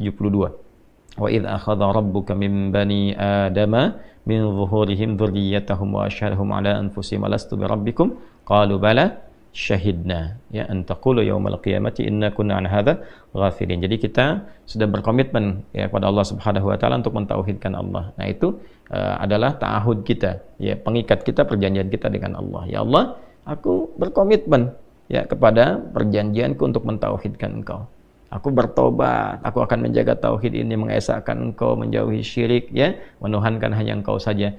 Kemudian juga wa ala wa'dika, dan aku pun yakin dengan janjimu. Ini apa yang Allah janjikan kalau kita baca di hadis yang lain, di hadis Muslim, ya, di antaranya misalnya, ya, siapa yang man qala la ilaha illallah wa la yusyriku bihi syai'a atau kama qala Rasulullah SAW, ya, siapa yang mengatakan la ilaha illallah, komitmen pada itu dia praktekkan, wa la yusyriku bihi syai'a, dan tidak musyrik selama hidupnya, dia jaga dari syirik, dia tobati dirinya, jaga dari syirik, dia mengucapkan la ilaha illallah, mempraktekkan itu, menjaga syirik, dakhalal jannah, kalau wafat dia berpotensi masuk surga. Ya, dan itu janji Allah. Nah, seakan kita mengatakan, ya Allah, aku bertobat, aku hamba-Mu, Engkau yang menciptakan aku, ya Allah.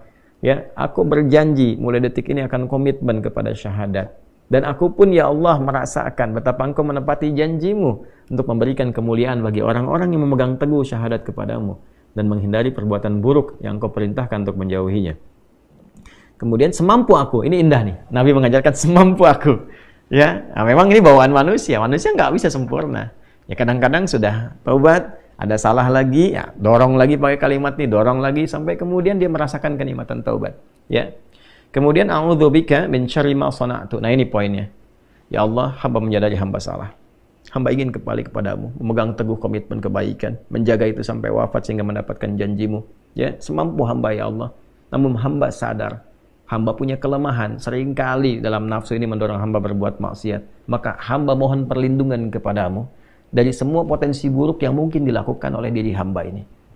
Ini yang menjaga seseorang setelah dia bertobat, setelah dia mengacu pada salah, ya, dia dijaga supaya nggak salah lagi, mengacu pada soleh, dijaga supaya nggak salah lagi. Ya, sekali lagi, teman-teman, kalimat ini yang menjaga seseorang hamba yang sudah tobat untuk tidak berbuat maksiat lagi. Kalimat ini yang menjaga seorang hamba yang telah mengacu kepada soleh untuk tidak berbuat salah lagi. Ini poinnya. Ya, jadi seringkali ada pertanyaannya, ya Ustadz, saya itu sudah tobat tapi kadang dikerjain lagi. Nah, ini kalimatnya sudah dicakup oleh Nabi. Wa'udzubika min syarri ma sana'tu. Setelah kita tobat, kita minta, ya Allah, aku mohon perlindungan darimu dari potensi keburukan yang mungkin dikerjakan oleh diriku setelah taubat ini. Ya. Ini kalimatnya indah sekali. Kemudian abu'u laka bi ni'matika 'alayya, dan aku abu'u a'tarifu, dan aku mengakui, ya Allah, betapa banyak nikmat yang telah Engkau berikan kepada aku. Ini kalimat penyesalan. Jadi di sini tercampur semua kalimat pengakuan keesaan Allah, perjanjian untuk kembali kepada Allah dalam kebaikan, ya, menepati komitmen dengannya.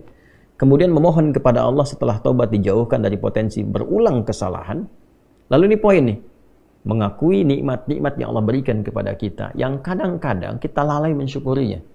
Ya Allah, aku ini sadar Engkau berikan banyak nikmat kepada aku, nikmat nafas, nikmat udara, nikmat sehat. Kok bisa kesehatan yang Kau berikan kepada aku sebagai nikmat, aku konversi jadi maksiat? Bukannya dipakai untuk taat, kok dipakai untuk mencuri, dipakai untuk korupsi, dipakai untuk nipu, dipakai untuk celah orang. Mulut sehat orang baca Quran, kok ini digunakan untuk mencela orang? Tangan sehat orang gunakan untuk berbuat yang baik, memberi, mengerjakan yang baik-baik, kok digunakan untuk bikin hoax, untuk bikin status yang buruk, ya, untuk melakukan tindakan kekerasan dan sebagainya. Maka kita menyadari, Allah, aku mengakui nikmat-Mu kepada aku begitu banyak, ya.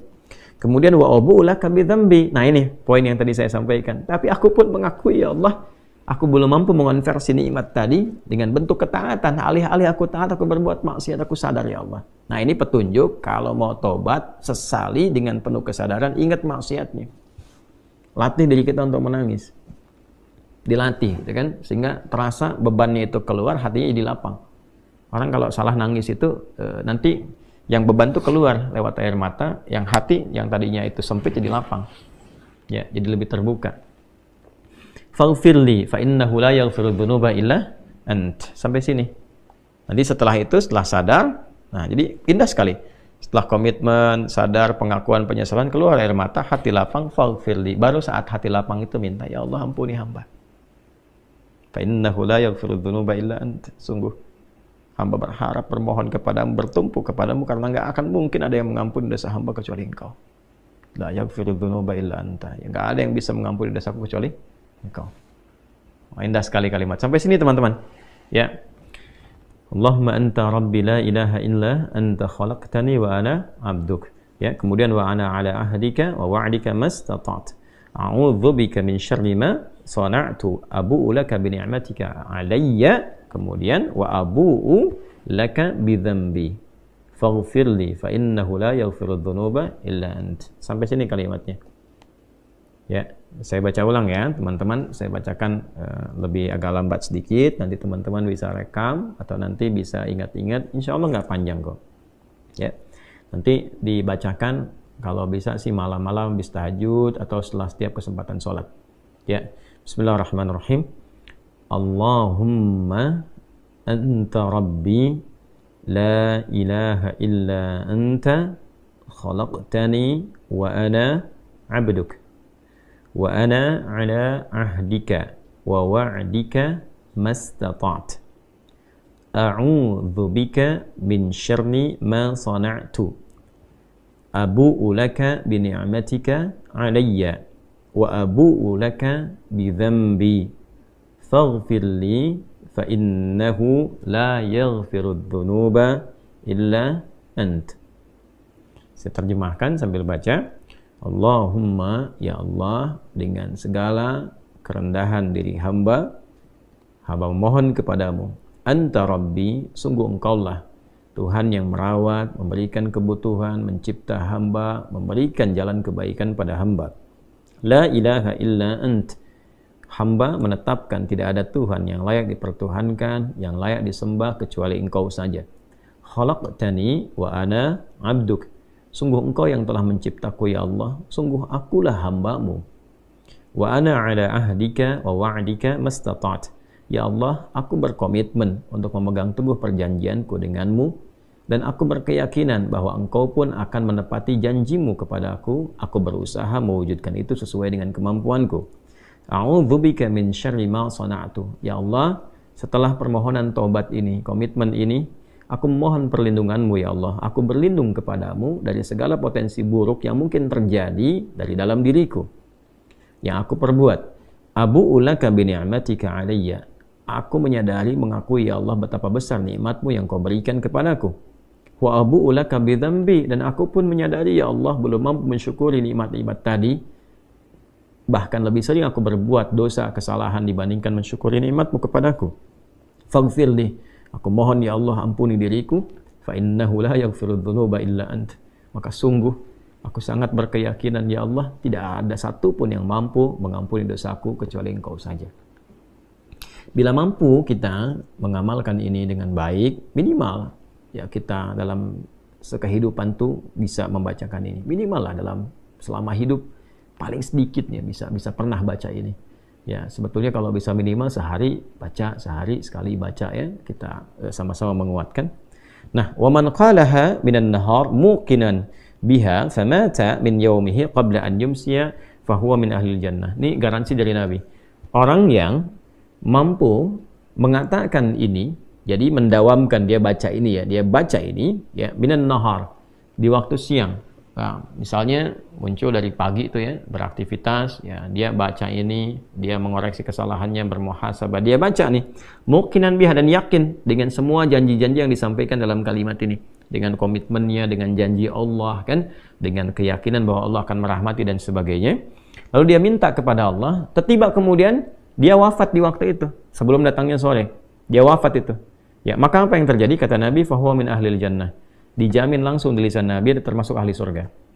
Allahu akbar. Ya, Allahu akbar. Wa man qalaha min al-laili wa huwa muqinun biha famata qabla an yusbiha fahuwa min ahlil jannah.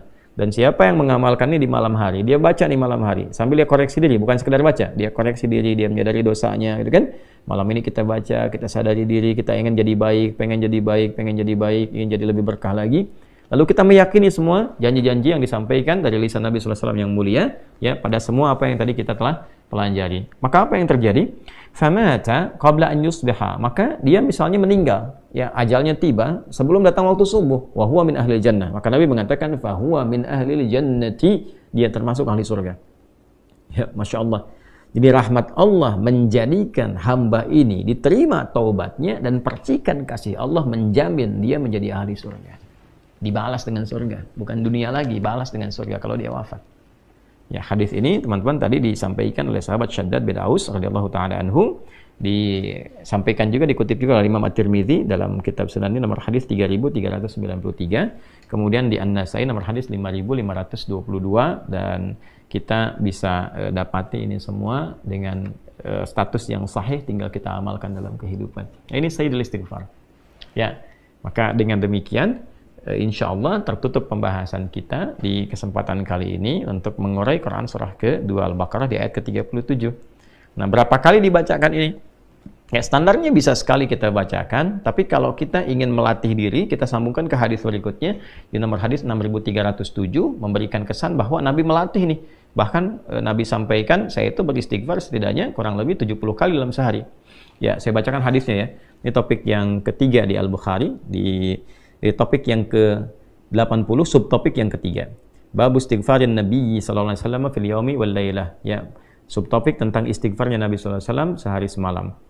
Ya, qala al-Imam al-Bukhari rahimahullahu taala, haddatsana Abu Yaman akhbarana Syu'aib an az-Zuhri qala akhbarani Abu Salamah Ibnu Abdurrahman qala Abu Hurairah radhiyallahu taala anhu. Ya, sanadnya tersambung pada sahabat mulia Abdurrahman bin Sahar, yaitu Abu Hurairah radhiyallahu taala anhu. Sami'tu Rasulullah sallallahu alaihi wasallam yaqul, saya pernah mendengar Rasulullah SAW bersabda, wallahi inni la astaghfirullah wa atubu ilaihi fil yaumi akthar min 70 marratan. Ya, sungguh aku itu, kata Nabi SAW, sungguh aku itu beristighfar kepada Allah, bertobat kepadanya dalam sehari itu lebih daripada 70 kali. Ya, ini contoh yang diberikan oleh Nabi kepada kita. Ya, bisa diartikan lebih daripada 70, bisa juga dipahami untuk melatih diri kita sehingga merasakan dzauqut taubah. Dzauqu taubah, nilai rasa taubat. Ya, dzauq at-taubah itu feel-nya taubat. Jadi jumlahnya itu yang kita lihat bukan kuantitas berapa kalinya. Tapi ini pesan lebih kepada bagaimana dengan kita sering mengucapkan itu, hati bisa terkoneksi dan merasakan itu. Jadi kalau kalimat di lisan itu sudah sampai ke dalam hati, tersentuh hati kita, nah itulah titik tertingginya. Ya, untuk kita memohon dengan khusyuk. Itu poinnya. Jadi pada seseorang, Nabi sampaikan lebih daripada 70 kali, mungkin bagi seseorang itu bisa 75, bisa 80 kali, atau bisa bahkan 33 kali, gitu kan. Ya, atau 70 ini bisa dibagi-bagi. Ya, kalau dibagi misalnya kepada harian, dari 5 kali waktu sholat, ya, kita bisa temukan dalam setiap kali waktu sholat, misalnya kita 15, ya, selain yang subhanallah, alhamdulillah, Allahu akbar, yang 33 kali itu, kemudian kan istighfar. Ya, istighfarnya itu bisa 15, ya, kalau dikalikan 5 kan 75. Ya, dalam sehari itu lebih daripada 70 kali masuk ke sini. Bukankah setelah sholat kan kita istighfar dulu kan? Astagfirullahaladzim, astagfirullahaladzim, astagfirullahaladzim, alladzi la ilaha illa huwal hayyul qayyum wa atubu ilaih. Ya kan? Digabungkan ini. Ya, mungkin ada yang 3 kali, mungkin ada yang lebih, tapi poinnya adalah itu kalimat yang terus diucapkan sampai menyentuh ke dalam hati.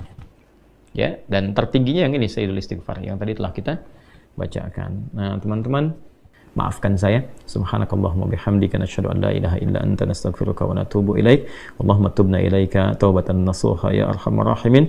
Ighfir lana dhunubana ya Allah kama ghafarta ibadakas salihin was salihat wa alhiqna ma'ahum ma'al ladzina an'amta 'alaihim minannabiyyin was-siddiqin wasyuhada'i was-salihin wa hasuna ulaika rafiqa. Wa sallallahu ala sayyidina Muhammad wa ala alihi wa sahbihi ajma'in. Wa akhiru da'wana alhamdulillahi rabbil alamin. Assalamualaikum warahmatullahi wabarakatuh.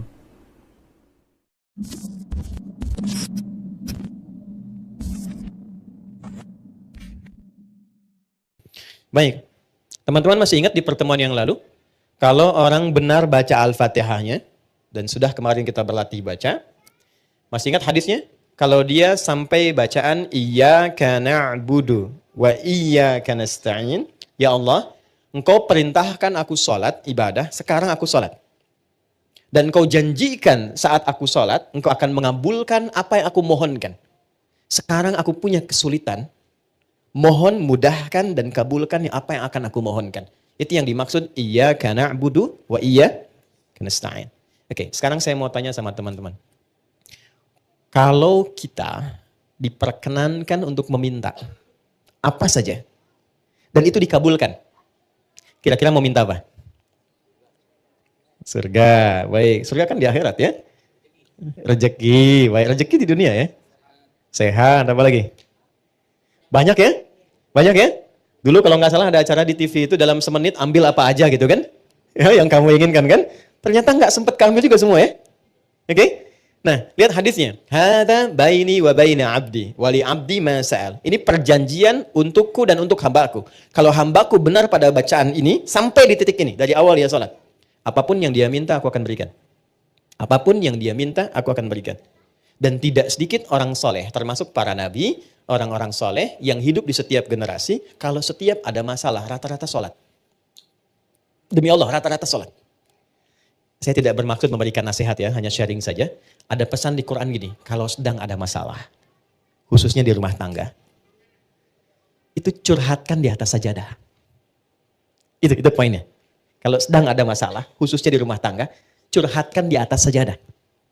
Itu ada di Quran, surah ke-12 ayat 86. Innama ashku bathi wa huzni ilallah. Adukan, tumpahkan di atas sajadah. Maka yang pertama Allah berikan satu ketenangan dalam jiwa. Jadi walaupun solusinya belum ada, tapi hatinya sudah tenang.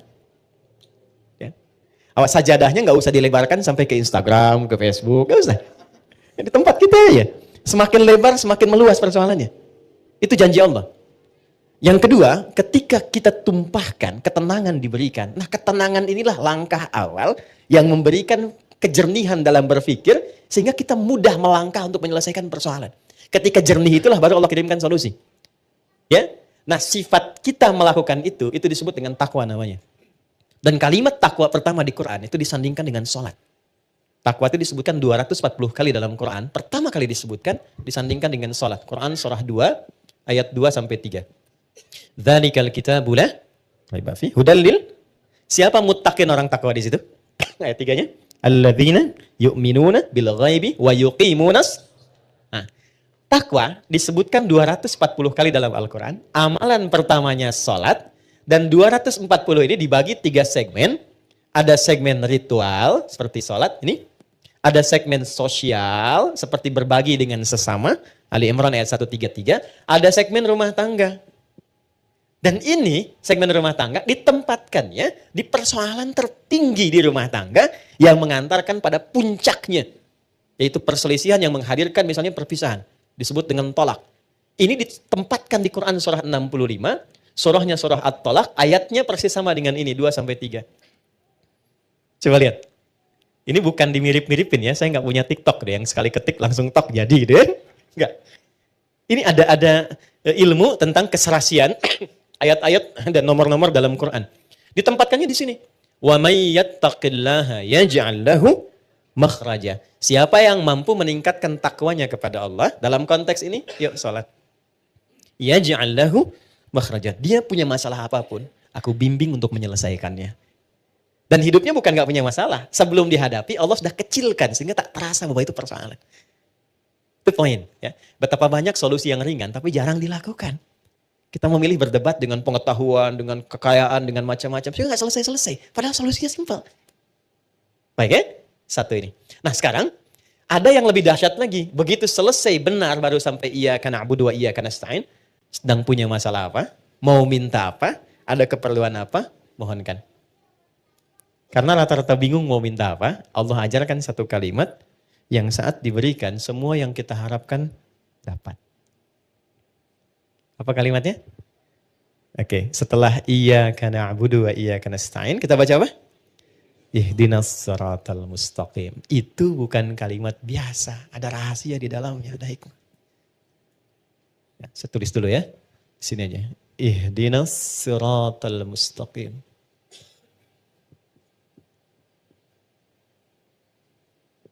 Ya. Pelan-pelan. Nanti kita belajar sama-sama cara baca ini dan menyelaraskannya dengan suasana hati kita seperti apa. Karena ini dijawab nanti ketika kita baca ada jawabannya di ayat lain. Baik ya? Ihdinas siratal mustaqim. Nah, teman-teman kalau diterjemahkannya apa? Tunjukkan kami jalan yang lurus. Ah, itu terjemah tekstual. Baik ya? Itu bisa efektif dibaca saat haji nanti. Ya, saya pernah jadi petugas 2010. Ada jemaah tersesat. Keluar dari maktab dia bingung ketemu tentara orang Arab, dia nanya. Jadi orang Arab yang nggak bisa bahasa Indonesia, dia nggak bisa bahasa Arab. Tapi pintar orangnya. Tidak putus harapan, dia buka gawang maktabnya, tunjukkan. Pak katanya, ihdinas siratal mustaqim. Tunjukkan saya jalan yang lurus ke maktab. Ya? Tapi yang hebat tentaranya itu juga nggak kalah cerdik. Begitu dilihat maktabnya kan ada di gelangnya itu. Maka dia tunjukkan siratal ladzina an'amta 'alaihim ghairil maghdubi 'alaihim waladdallin. Lulus jalan ini, jangan belok-belok kamu sampai gitu. Itu pernah kejadian. Oke. Ihdina. Ya Allah mohon tunjukkan kami. Ihdina itu dari ahda yuhdi, asalnya dari hidayah. Hidayah superlatifnya hudan. Oke, pelan-pelan. Ihdi itu bentuk permohonan. Berikan kami hudan. Ini asalnya. Ya, pelan-pelan. Berikan kami hudan. Apa itu hudan? Hudan itu asalnya semua solusi yang kita butuhkan dalam hidup. Simpel sekali. Semua solusi yang kita butuhkan dalam hidup. Contoh. Al-Quran itu disebut hudan oleh Allah. Al-Baqarah ayat 185. Ya syahrul Ramadan alladzi unzila fihil Quran hudan linnas. Kenapa Al-Quran disebut hudan? Karena isinya 6.236 ayat dari Al-Fatihah sampai An-Nas itu semua isinya solusi buat kehidupan kita. Tentang anak ada di situ, tentang pekerjaan ada di situ. Tentang maaf ya, semua hal yang kita jalani dalam hidup dari mulai lahir sampai wafat itu ada di situ semua. Jadi bukan ayat bacaan yang hampa makna, bukan. Itu semua kalau dikeluarkan, itu ada temanya secara tematik. Imam Al-Bukhari itu mengeluarkan 97 tema dari Quran. Disusun di dalam kitab beliau namanya Sahih Al-Bukhari. Bukan kitab hadis mata, bukan. Itu ada temanya. Dari mulai tentang iman, Anda bertanya kenapa iman saya suka naik turun. Kalau naik semangat ibadah, kalau turun saya agak malas gitu ya. Di sini nanti dikeluarkan ayatnya, topiknya apa, lalu ayatnya, lalu hadisnya, sejumlah 57 hadis. Ada bab bisnis kitabul buyu'. Teman-teman yang pebisnis, pengusaha, pengen belajar value dari Quran dan hadis, membimbing kita bisnis. Ya, demi Allah saya katakan, sahabat-sahabat Nabi dan tabi'in generasi setelah itu, yang mengaji dari topik ini, tema bisnis, itu setelah belajar mempraktekkan, tidak pernah ada yang kembali modal. Semua kembali untung. Dan kekayaannya itu di atas rata-rata. Ya, saya mau sebut Abdurrahman bin Auf, itu sebelum masuk Islam dan belajar dari Quran, itu kekayaannya itu standar aja walaupun kaya. Tapi setelah masuk Islam, itu kemarin riset saya tentang beberapa para sahabat, itu kekayaannya divaluasi kalau kekinian, itu sampai dengan 72.000 triliun. Dan ini riset ilmiah yang kemarin kami kaji, 72.000 triliun. Sekarang Elon Musk baru 3.000 ya. Jeff Bezos juga demikian kan. Baru di kisaran itu dulu 72.000. Dan hebatnya masuk surga juga tuh. Masuk surga juga daripada miskin gak jelas kan. Nah ini masuk surga juga. Oke. Jadi poinnya begini. Saya agak cepat langsung karena waktu kita terbatas. Ihdina, ya Allah berikan aku hudan. Solusi dari masalah yang aku rasakan sekarang. Nah saat teman-teman membacakan itu, coba di hatinya rasakan sedang punya masalah apa yang dirasakan. Gitu. Ini jarang dibaca begitu kan. Kan normal saja kan. Ihdinas siratal mustaqim, siratal ladzina an'amta 'alaihim ghairil maghdubi 'alaihim waladdallin. Amin, selesai. Sampai di situ benar untuk menggugurkan rukun dalam sholat. Sah sholatnya. Tapi Anda nggak dapat ini. Nggak dapat kenikmatannya. Jadi begitu Anda bacakan, ihdinas siratal mustaqim, rasakan dalam hati kita. Nggak perlu diungkapkan, kita belum sujud. Nggak perlu diungkapkan, rasakan dalam hati ada masalah apa yang dibawa dalam sholat. Karena Allah itu maha tahu orang sholat itu pasti punya persoalan. Pasti bawa masalah. Ini kan tenang-tenang senyum-senyum itu, ya boleh jadi juga ada masalah kan. Nggak semuanya tenang kan dalam hatinya kan. Sama. Nggak ada orang dari subuh sampai zuhur nggak punya masalah, itu nggak ada itu. Ya nggak ada, semua orang punya persoalannya. Maka Allah tunggu sampai zuhur itu, kita minta supaya diselesaikan. Maka ketika selesai zuhur, nikmat kita menjalani siang sampai sore. Itu hikmahnya demikian, filosofinya begitu. Jadi begitu Anda bacakan, ihdinas siratal mustaqim, ya Allah mohon berikan solusi. Kan? Atas semua persoalan yang hamba sedang rasakan saat ini dan Engkau maha mengetahui dengan itu semua. Oke. Lalu Allah berikan. Saya mau tanya teman-teman, mohon izin ya. Kalau diberi itu pengen cepat, pengen lambat? Ingin mudah, ingin sulit? Mudah kan? Baik. Kalau ada jalan berliku dengan jalan lurus, yang paling cepat yang lurus atau yang belok-belok? Lurus kan? Nah, lurus itu namanya siratal mustaqim. Mustaqim itu lurus, artinya mudah. Sirat itu lapang.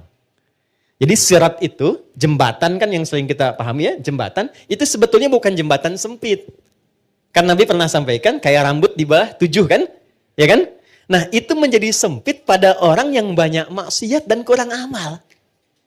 Tapi bagi orang yang dekat dengan Tuhan, dia mendedikasikan kegiatan di dunianya untuk beribadah kepada Allah dengan berbuat baik, maka itu menjadi lapang. Ketika lapang itulah menjadi sirat namanya. Paham?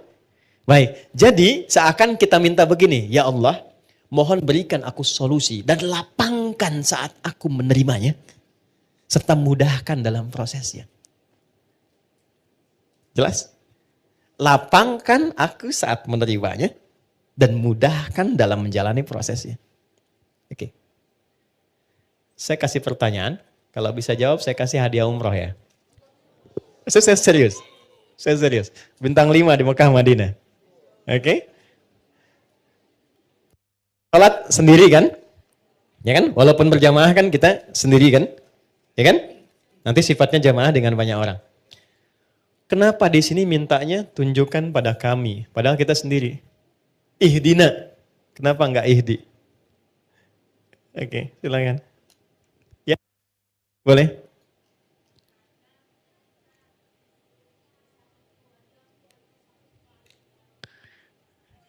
Bagus, bagus jawabannya. Sampai Cengkareng tuh. Oke, ada yang lain? Ya kan?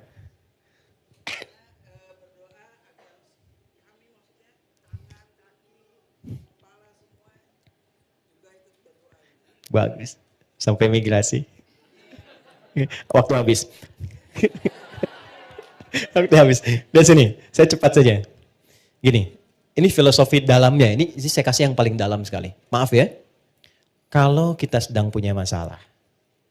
Masalah itu untuk sendiri atau kadang ada yang terlibat di sekitaran kita. Oke. Bagi kita mudah, tapi mungkin bagi pasangan kita belum tentu itu mudah. Bagi kita dan pasangan mudah, tapi mungkin bagi ayah dan ibunya belum tentu mudah. Bagi suami istri mudah, tapi bagi anak belum tentu mudah. Kenapa kita sertakan dina di sini, ihdina, untuk memberikan kesan bahwa ya Allah, berikan solusi atas masalah yang sedang hamba jalani, mudahkan prosesnya dan lapangkan untuk semua yang mengalami itu. Kalau suamiku di dalamnya, lapangkan hati suamiku pula. Kalau ada tetanggaku di dalamnya, lapangkan tetanggaku. Kalau ada ibuku di dalamnya, lapangkan hati ibuku. Itu dalam banget. Itulah sebabnya kenapa menggunakan na, tidak menggunakan bentuk tunggal secara personal. Jadi ketika kita menunaikan sholat, di situ Allah ingin menyelesaikan persoalan, masalah yang kita alami setuntas-tuntasnya, bukan 1-2 tahapan kehidupan. Jelas? Oke, tiketnya masih saya pegang ya. 1. Jelas ya? Paham ya? Baik, maka jangan sungkan untuk mengungkapkan itu dalam sholat, tapi di hati kita, karena nggak boleh dilafadzkan. Jelas ya? Ihdinas siratal mustaqim. Cepat, karena Allah Maha tahu. Kita tinggal hadirkan saja suasana itu. Minta. Nah sekarang Allah kasih mudah, kasih cepat, tapi caranya nggak enak. Mau nggak? Oke? Kasih mudah, kasih cepat, tapi caranya nggak enak. Anda melamar pekerjaan, langsung dikabulkan, cepat diterima. Tapi begitu datang, Anda dimaki-maki dulu. Hah?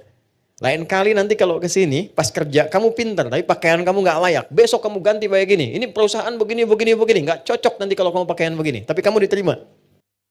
Yang kedua, bagus, kamu prestasinya bagus, baik. Nanti silahkan besok mulai bekerja, datang sebaik-baiknya. Pakaiannya disesuaikan. Nanti kita sudah berikan ketentuan dress code-nya. Enak yang pertama, enak yang kedua. Yang kedua, sesuatu yang melahirkan ketenangan, kenyamanan, kenikmatan, itu bahasa Arabnya an-na'ama yun'imu. Nikmat sifatnya. Kalau kita minta kepada objek yang ada selain kita atau di depan kita, atau yang enggak ada tapi kita minta, gunakan tak setelah an'ama menjadi an'amta.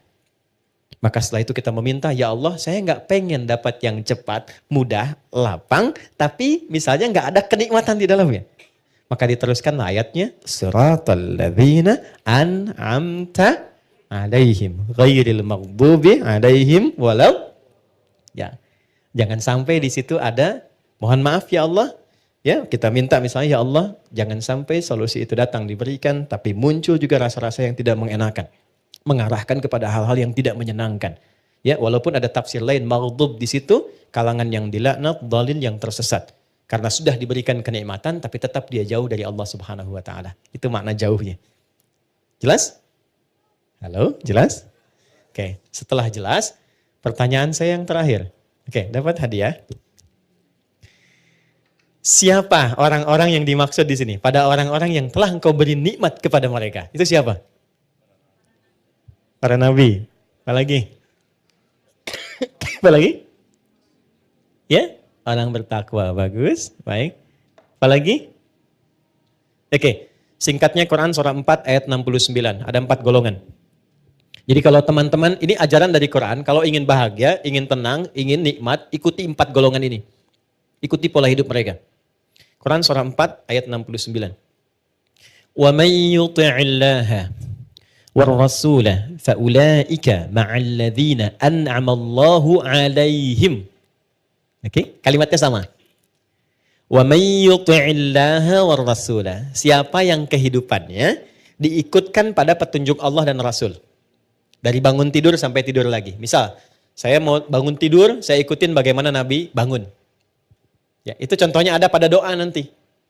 Ya, doa itu bukan sekedar bacaan, di situ ada penuntun aktivitas di setiap doa itu. Ya. Oke. Siapa yang pola hidupnya mengikutkan pada tuntunan Allah dan Rasul. Perhatikan. Faulaika ma'alladzina an'amallahu alaihim. Maka mereka itu aku jamin akan disatukan dengan 4 kalangan yang selama hidupnya selalu dijamin kenikmatan oleh Allah. 4 kalangan. 1, minan nabiyyin, para nabi.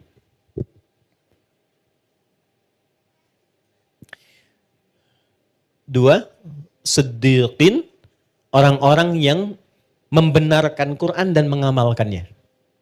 Misal, kata Quran, berjilbablah perempuan. Maka dia membenarkan ayatnya dan mengamalkannya. Itu siddiq namanya. Jelas? Laki-laki misalnya, bangunlah tahajud walaupun sunnah. Anda benarkan ayatnya, Anda amalkan itu disebut siddiq. Yakin sepenuhnya dengan mengamalkannya. Kenapa Abu Bakar disebut Siddiq? Karena beliau paling yakin apapun yang Nabi sampaikan itu seketika diyakini, walaupun bagi sementara orang itu belum mampu ya dipahami dengan logikanya. Karena itu disebut dengan Abu Bakar as-Siddiq. Oke, 3. Ini Siddiq. 3 syuhada. Orang yang wafat yang saat hidupnya sering mendedikasikan kegiatannya untuk ibadah. Maaf ya, jangan hanya dipahami berperang misalnya secara militer, tidak. Anda bekerja niatkan karena Allah. Di rumah tangga niatkan karena Allah. Posisikan istri sebagai titipan Allah. Istri suami sebagai titipan Allah. Menyayanginya karena Allah. Posisikan anak sebagai titipan Allah. Saya tanya teman-teman nih, antum cintai istri itu karena Allah atau karena sayang? Berat sekali jawabnya ya. Oke. Anda cintai anak itu karena Allah atau karena sayang? Oke, kalau karena Allah itu ada 2 cirinya. 1, dia akan memastikan yang dicintainya itu selalu berada dalam hukum-hukum Allah. Oke? Jangan dibayangkan terlalu ekstrim, tidak. Ya, misalnya apa? Sholat, diajak sholat. Diingatkan ngaji misalnya. Didekatkan pada yang baik-baik. Istri pesan ke suami, cari yang halal ya. Jangan pernah datangkan yang haram misalnya. Itu sudah cukup menjadikan Anda berjuang hidup untuk menaati Allah. Kalau wafat, itu disebut wafatnya fi sabilillah. Orang yang disebut syahid, jamannya syuhada.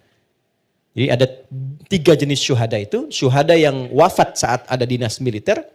Ya, itu langsung syahidnya dunia akhirat. Ada syahidnya seperti tadi saya sampaikan.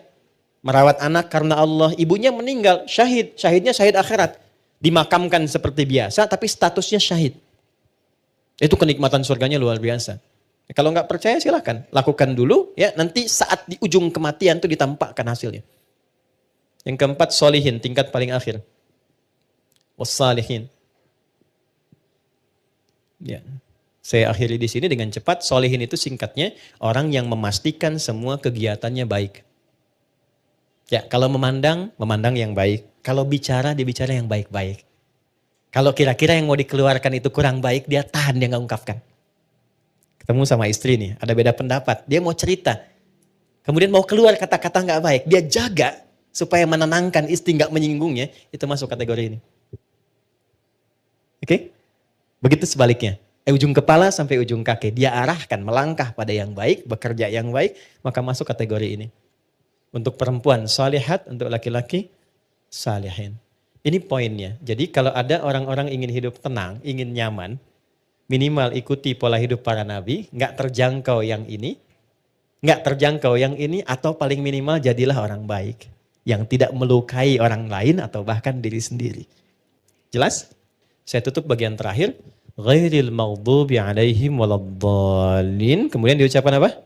Amin. Nah, aminnya itu ketika dilafazkan artinya mohon kabulkan ya Allah. Karena kita sudah meminta sampai ujung tadi. Mohon kabulkan ya Allah. Alhamdulillah, kita telah menyimak bersama ceramah yang penuh dengan hikmah dan pencerahan dari Ustadz Adi Hidayat.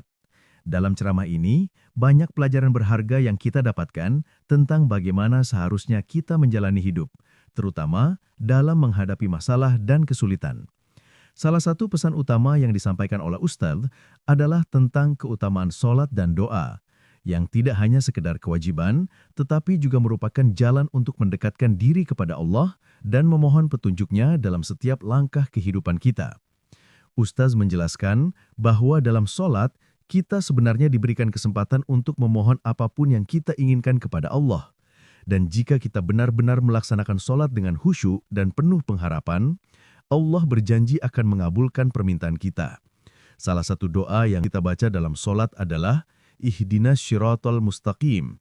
Kita memohon kepada Allah untuk memberikan petunjuk dan jalan yang lurus yang bukan hanya berlaku untuk kehidupan akhirat, tetapi juga untuk kehidupan dunia kita. Selain itu, Ustaz mengingatkan kita untuk tidak hanya mengandalkan pikiran dan kekuatan pribadi dalam menghadapi masalah. Saat kita menghadapi kesulitan, terutama dalam urusan rumah tangga, sebaiknya kita curhatkan di atas sajadah kepada Allah. Hal ini sejalan dengan surah Yusuf, Quran surah ke-12 ayat 86, yang mengajarkan kita untuk mengadukan masalah kita kepada Allah. Ketika kita melakukannya dengan ikhlas dan penuh ketenangan, Allah akan memberikan ketenangan dalam jiwa kita terlebih dahulu, meskipun solusi atas masalah tersebut belum datang. Takwa adalah inti lain yang disampaikan dalam ceramah ini. Takwa bukan hanya sekedar ibadah ritual seperti sholat, tetapi lebih kepada keikhlasan hati dan kesungguhan kita dalam menjalani kehidupan sesuai petunjuk Allah. Ustadz mengingatkan kita bahwa takwa harus selalu disandingkan dengan sholat. Dan dalam surah Al-Baqarah, Quran surah kedua ayat 2-3, Allah menyebutkan bahwa orang-orang yang bertakwa adalah mereka yang melaksanakan sholat dengan penuh khusyuk dan mengikuti segala petunjuk Allah dalam setiap aspek kehidupan mereka. Takwa menjadi kunci bagi kita untuk mencapai keberkahan, ketenangan, dan kebahagiaan dalam hidup ini. Selain itu, Ustadz juga mengingatkan kita untuk memperhatikan 4 golongan yang dijamin kenikmatan oleh Allah dalam surah An-Nisa, Quran surah keempat ayat 69. Keempat golongan tersebut adalah para nabi, orang yang menerima wahyu dan selalu mendekatkan diri kepada Allah; siddiqin, mereka yang sangat yakin dengan ajaran Allah dan Rasul-Nya, serta mengamalkannya tanpa ragu; syuhada, mereka yang berjuang di jalan Allah, baik dalam pertempuran maupun dalam segala aktivitas kehidupan yang bernilai ibadah; solihin, orang-orang yang menjaga setiap tindakan dan perkataan mereka untuk selalu berbuat baik. Jika kita ingin hidup yang lebih tenang, lebih diberkahi, dan mendapatkan kenikmatan Allah, maka kita harus kembali kepada Al-Quran dan sholat. Dengan mengikuti pola hidup orang-orang yang bertakwa, kita akan menemukan kedamaian, kebahagiaan, dan solusi atas masalah-masalah yang kita hadapi. Inilah yang menjadi inti dari ajaran Islam yang harus kita amalkan dalam kehidupan sehari-hari. Jika video ini memberikan manfaat dan pencerahan untuk Anda, jangan lupa untuk like, share, dan subscribe agar lebih banyak orang yang bisa merasakan manfaat dari ceramah ini. Dengan berlangganan, Anda akan terus mendapatkan konten-konten yang bermanfaat dan menginspirasi. Dan yang terpenting, mari kita doakan Ustadz Adi Hidayat di kolom komentar. Doa kita adalah bentuk rasa terima kasih atas ilmu yang telah beliau bagikan kepada kita. Semoga Allah senantiasa memberikan kesehatan, keberkahan, dan kekuatan kepada beliau, agar beliau terus dapat menyebarkan ilmu yang bermanfaat bagi umat ini. Terima kasih telah menonton video ini sampai akhir. Wassalamualaikum warahmatullahi wabarakatuh.